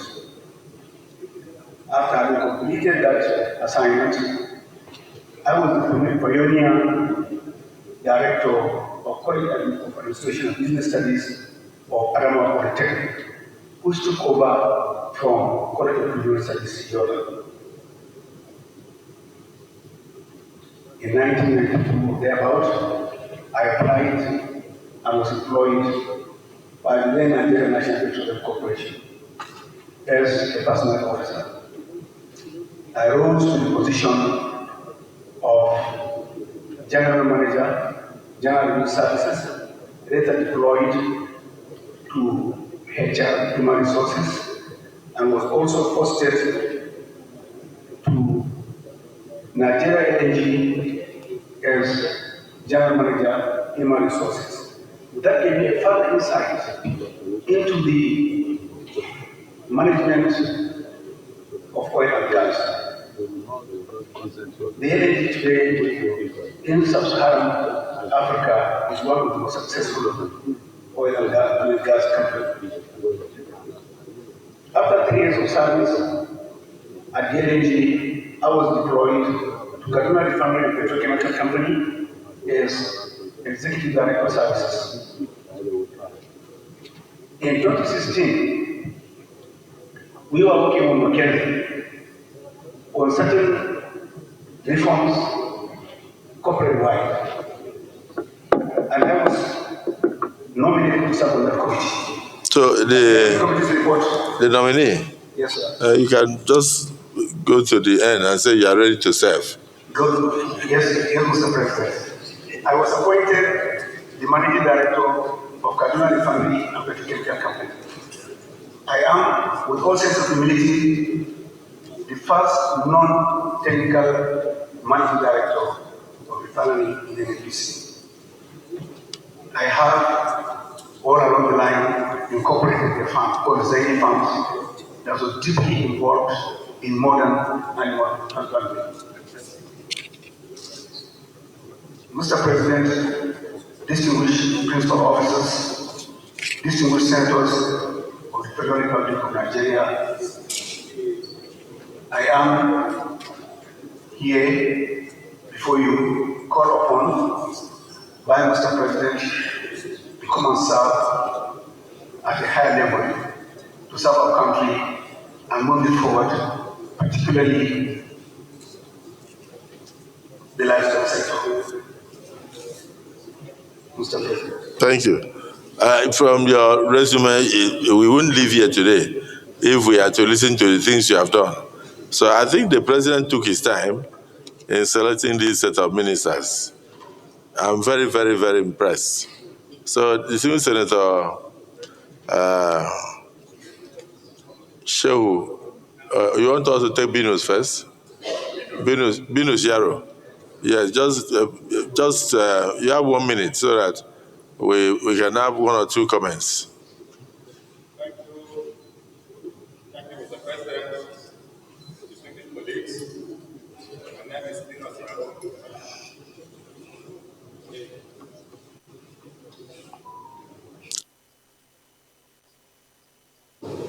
Representing Adamawa South. Mr. President, my distinguished colleagues, the nominee before you already established his credentials, and he has shown that he is a well-considered choice by Mr. President. He has already told you that there has come a long way. It is like running mates.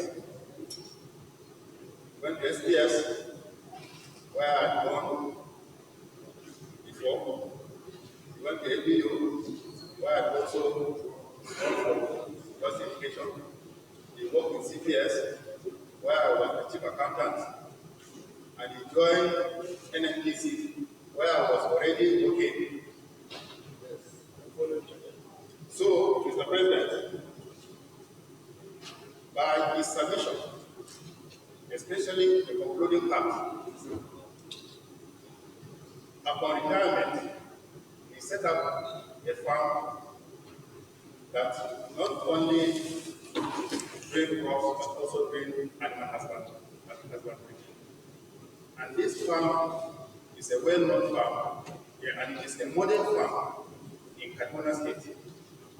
Mr. President, this nominee is a technocrat, he is a human resource expert, he is a management coach. He doesn't need further elaboration.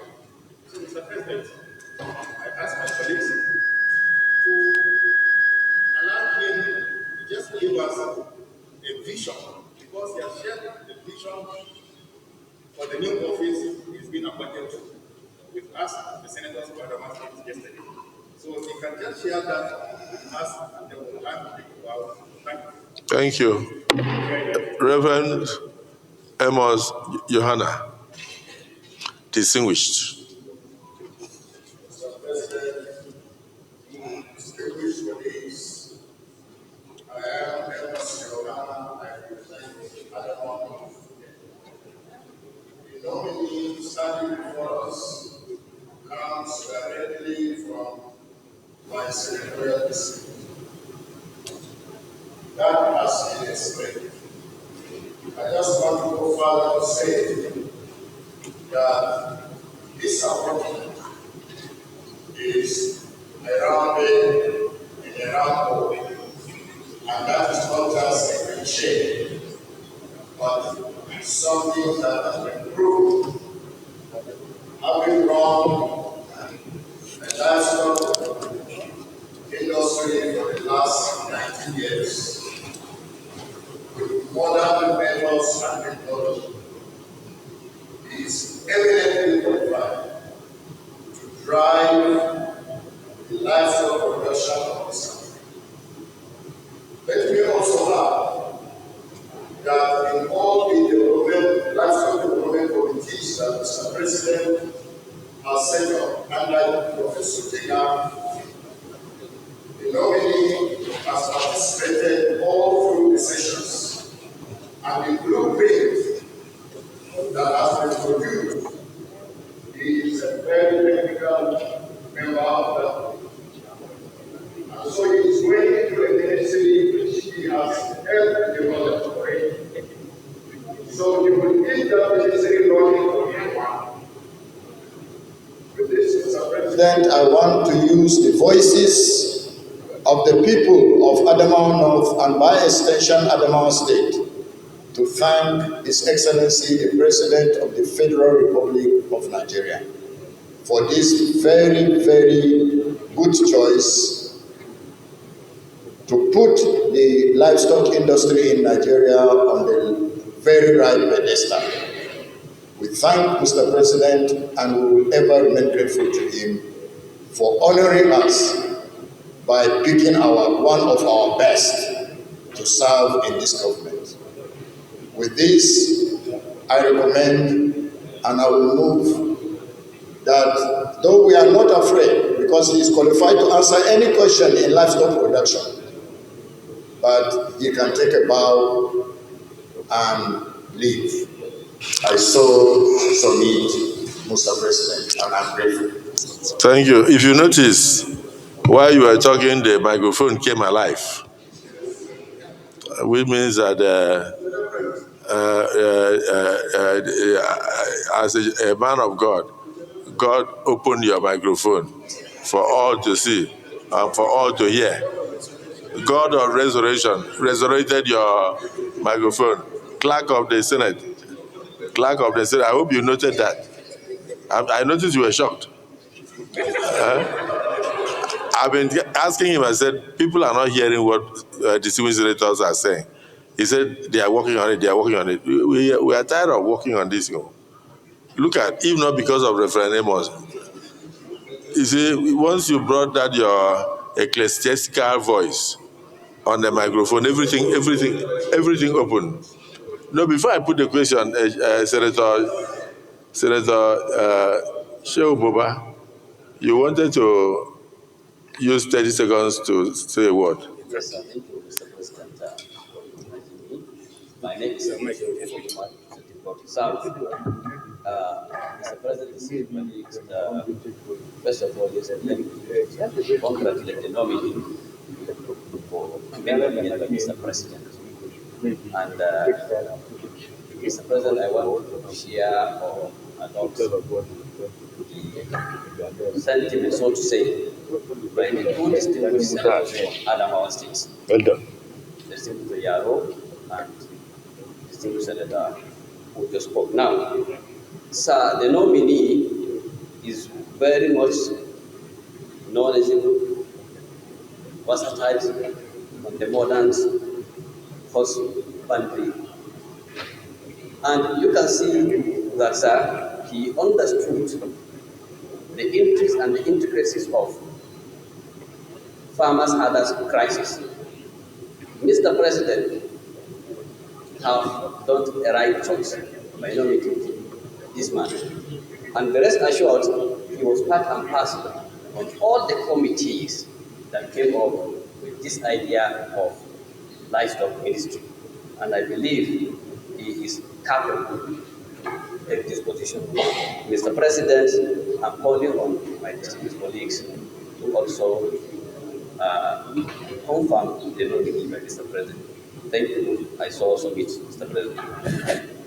Thank you. Actually, Mr. Nominee, from your resume and from the contributions of those who have related with you and known you for decades, they believe you are a square peg in a square hole. I must thank the President, because even for you to have been involved for 19 years in animal husbandry and all that, the question I would have loved to ask from here would have been that Nigeria has been bedecked by the problem of farmers, herders, crisis, leading to destruction of livestock, farms, farm products, and even human lives.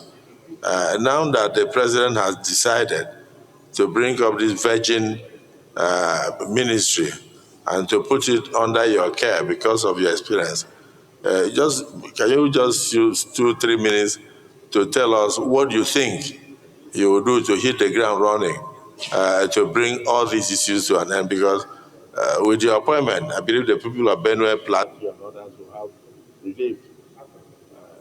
Now, the microphone has gone again. Maybe we should call Reverend Amos, a man of God, to talk. So just give us a brief summary of your vision for the new ministry and how you intend to hit the ground running to solve the problem of farmers, herders, crisis, and bring sanity to bear.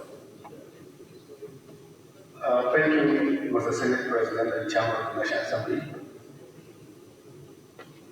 Mr. Senate President wants to know what steps and mechanism will the new ministry adopt in order to curb all the crises emanating from that sector. On the basis of the handful governance from the Ministry of Agriculture, from where this ministry has been carried out, the new ministry will intend to develop a database of all the infrastructure that are animal husbandry related. This is to say,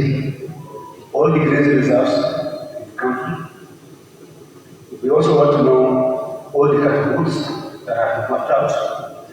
We also want to know all the dams that are available.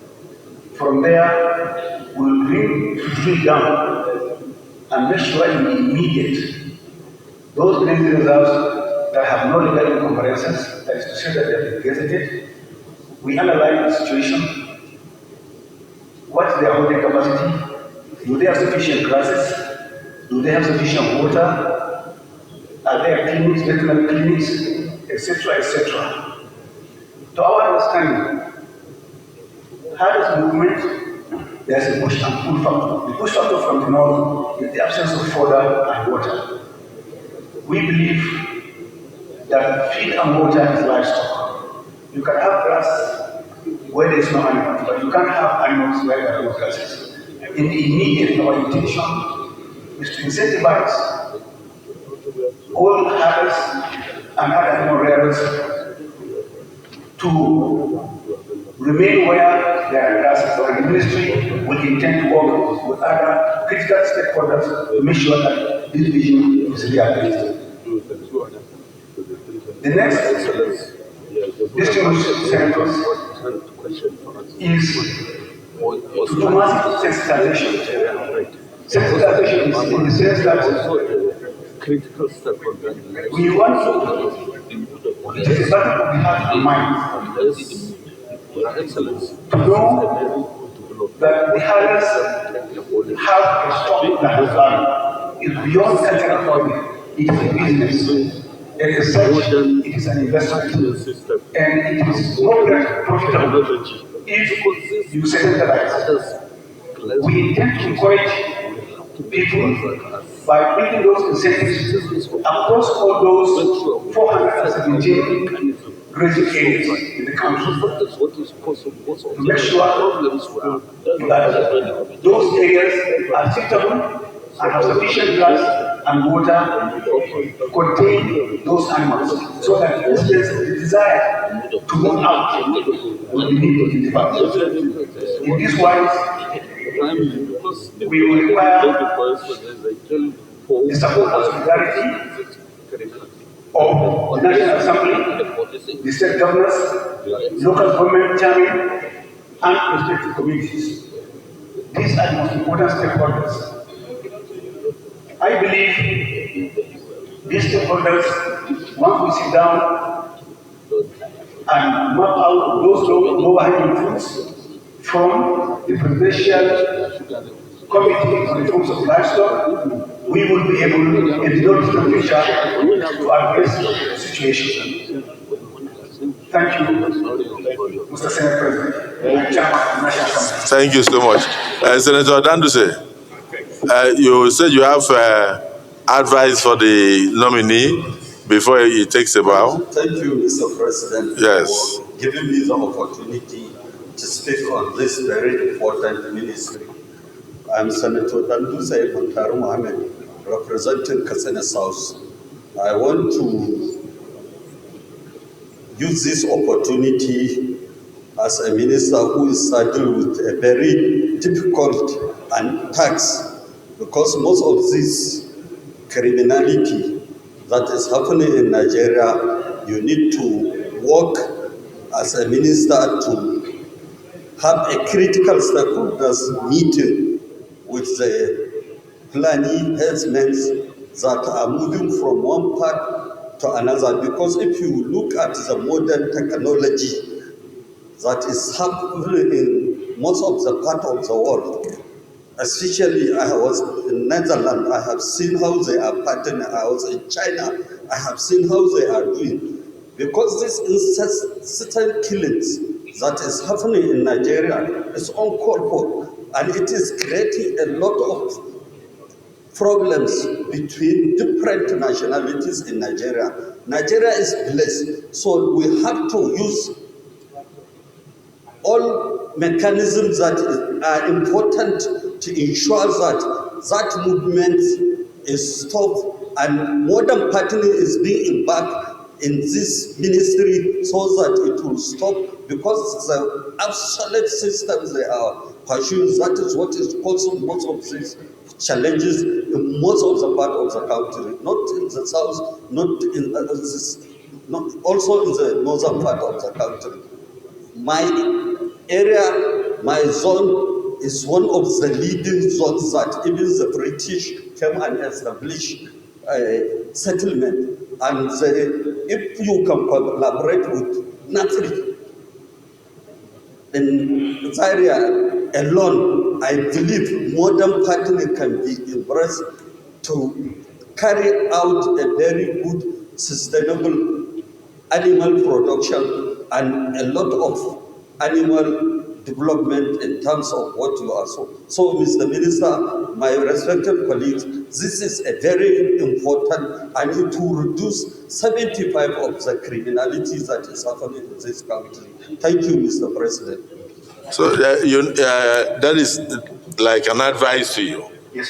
And that you should try and visit other climes. Like he said, he has been to China, he has been to Singapore and other countries to see how livestock is managed. So we will expect you to do the same. It's a new ministry, and you are very well versed in it, but also take stock of what is happening in other countries. What is happening in the livestock industry directly impacts on the security of the nation. The killing of policemen, the killing of communities, the destruction of farmlands, and all sorts of things. He's saying 75% of those things will come to an end once you can get it right. It's going to be a difficult task for you, but we believe you are very well qualified for it. Is it the view of the Senate that this nominee be allowed to take a bow and go? Yeah. Those in support say aye. Those against say nay. The ayes have it. You may take a bow.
Can we have the next nominee? Dr. Jumoke Oduwole.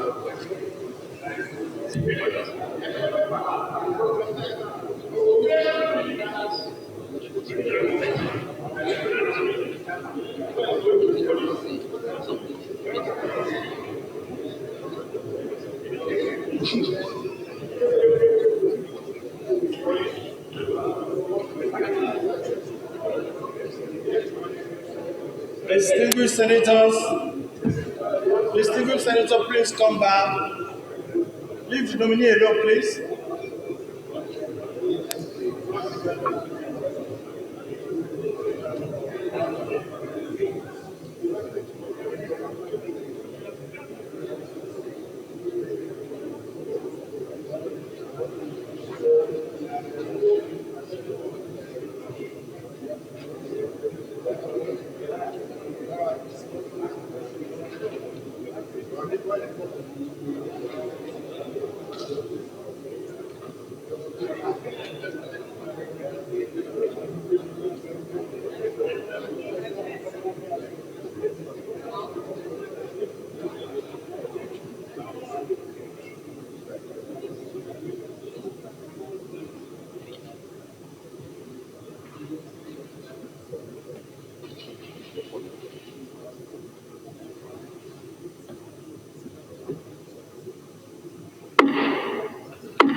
Dr. Jumoke Oduwole. Most of the senators have gone for oversight functions. Some of them are taking the police bill on new institutions. I told the Deputy Senate President to go and represent me there. So he's going to declare open the public hearing now. And some have gone to have meetings in the presidency, but many are watching you across the world. So you have to, don't look at the floor, look at Nigerians and give them your best in terms of what you want to bring to the table. The senators are still watching you also from even some of the committee rooms. So give us a brief resume of yourself and tell us what you want to bring to the table to prove industry, trade, and investment in Nigeria. And it's a major issue. If we can have more foreign direct investment, we can have more creation of jobs, we can have more industries, automatically we can also have more employment opportunities. We can stop even the current industries in Nigeria from emigrating to other countries. You understand? Today, Lever Brothers is gone. Leventis is gone. Many of the textile industries, over 75% of the textile industries in the North are gone. And unfortunately now, even the oil industry, many of them are going to the Bahamas, Angola, and new Uganda, and new locations and all that. So you have a lot of responsibilities to put the right policies in place and to be a great ambassador to attract foreign direct investment into the country, keep the existing industries while expanding investment opportunities in Nigeria. So you are welcome. Give us a brief resume of yourself and proceed to answer questions from the senior senators. The President of the Senate and Chairman of the 10th National Assembly of the Federal Republic of Nigeria, His Excellency Senator Godswill Akpabio,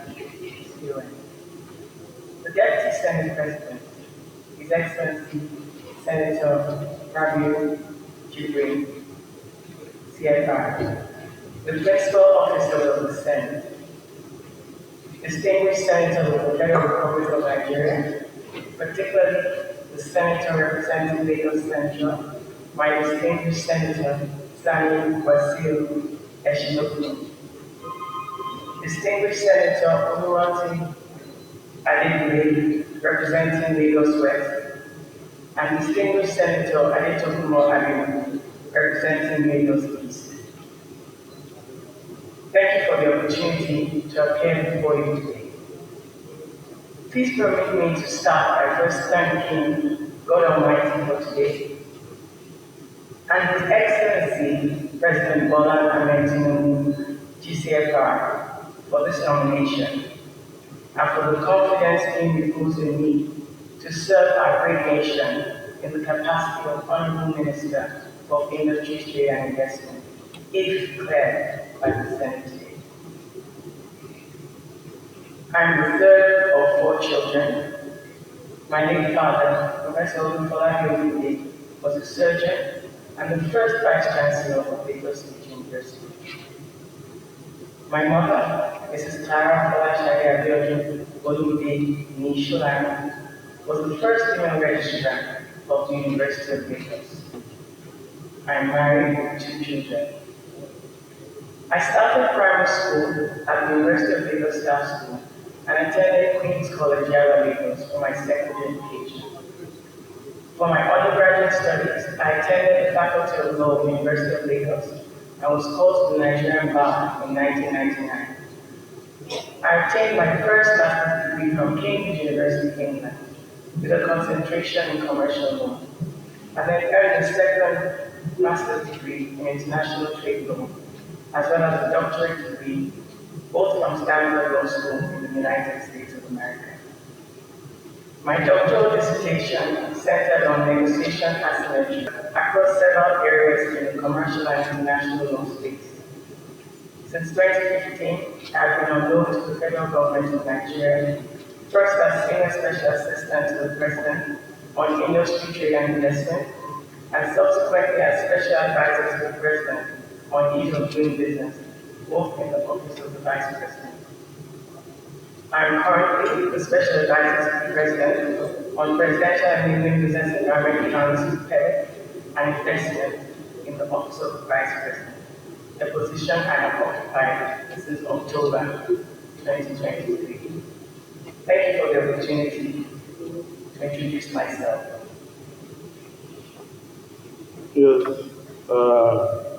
Let's start from the minority leader.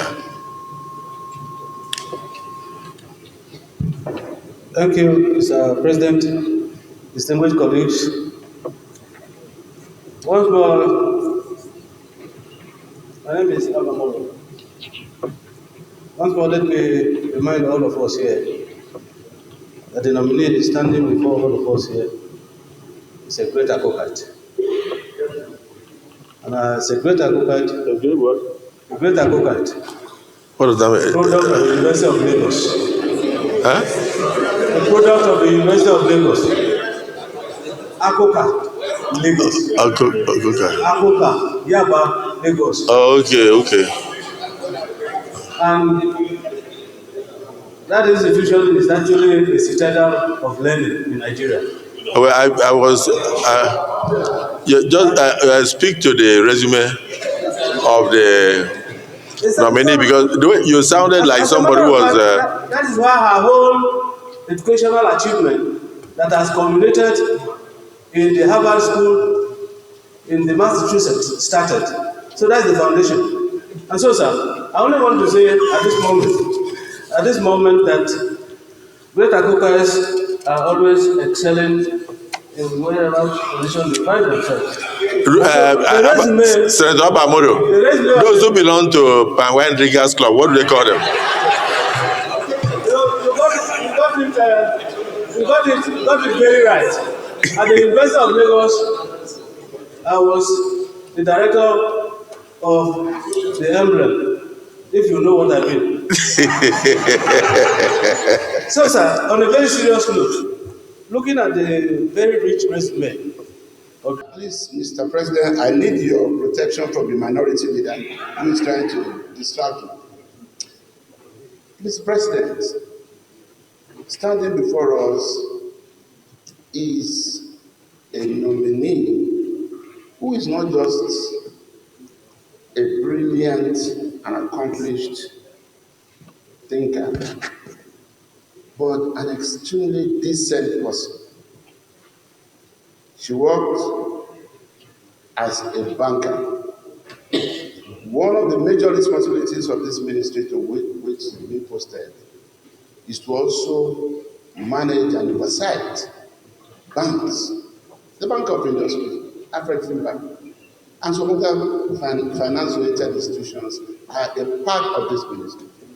Mr. President, she has worked as a public servant, having the right exposure up till this moment, and is in a position to hit the ground running in this ministry.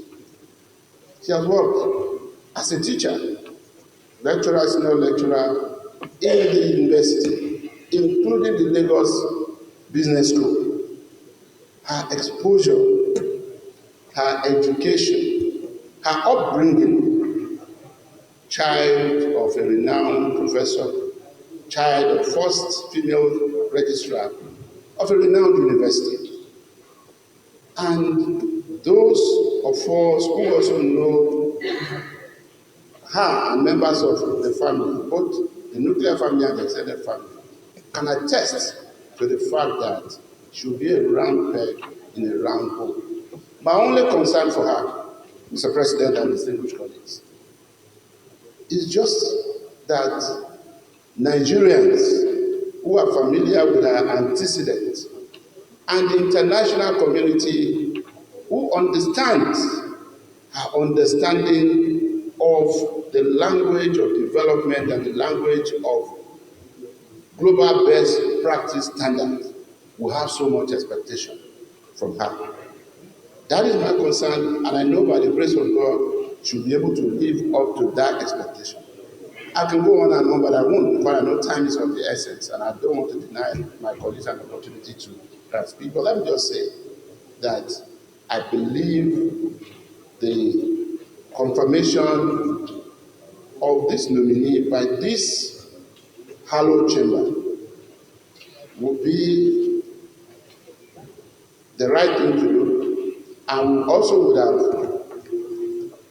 indulged in the same attitude and the search for a change which motivated Mr. President and Commander-in-Chief in making this nomination.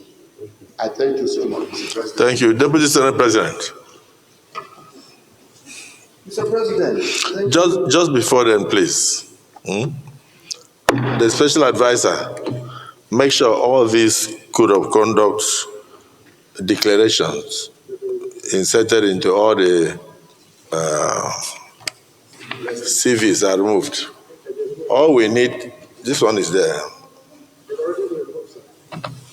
This, what of this? Huh? What of this? I'm saying, please make sure that you return all to the owners. We only need the acknowledgement slip. We don't need the. Okay, please. Yes, sir. So thank you, Mr. President, sitting as chair. Mr. President, I'm compelled, I feel compelled to ask for your permission to speak because I think the president has to be commended for nominating the nominee. The nominee is a good example of our women in this country. It's a very good example because of our outstanding pedigree. Outstanding pedigree.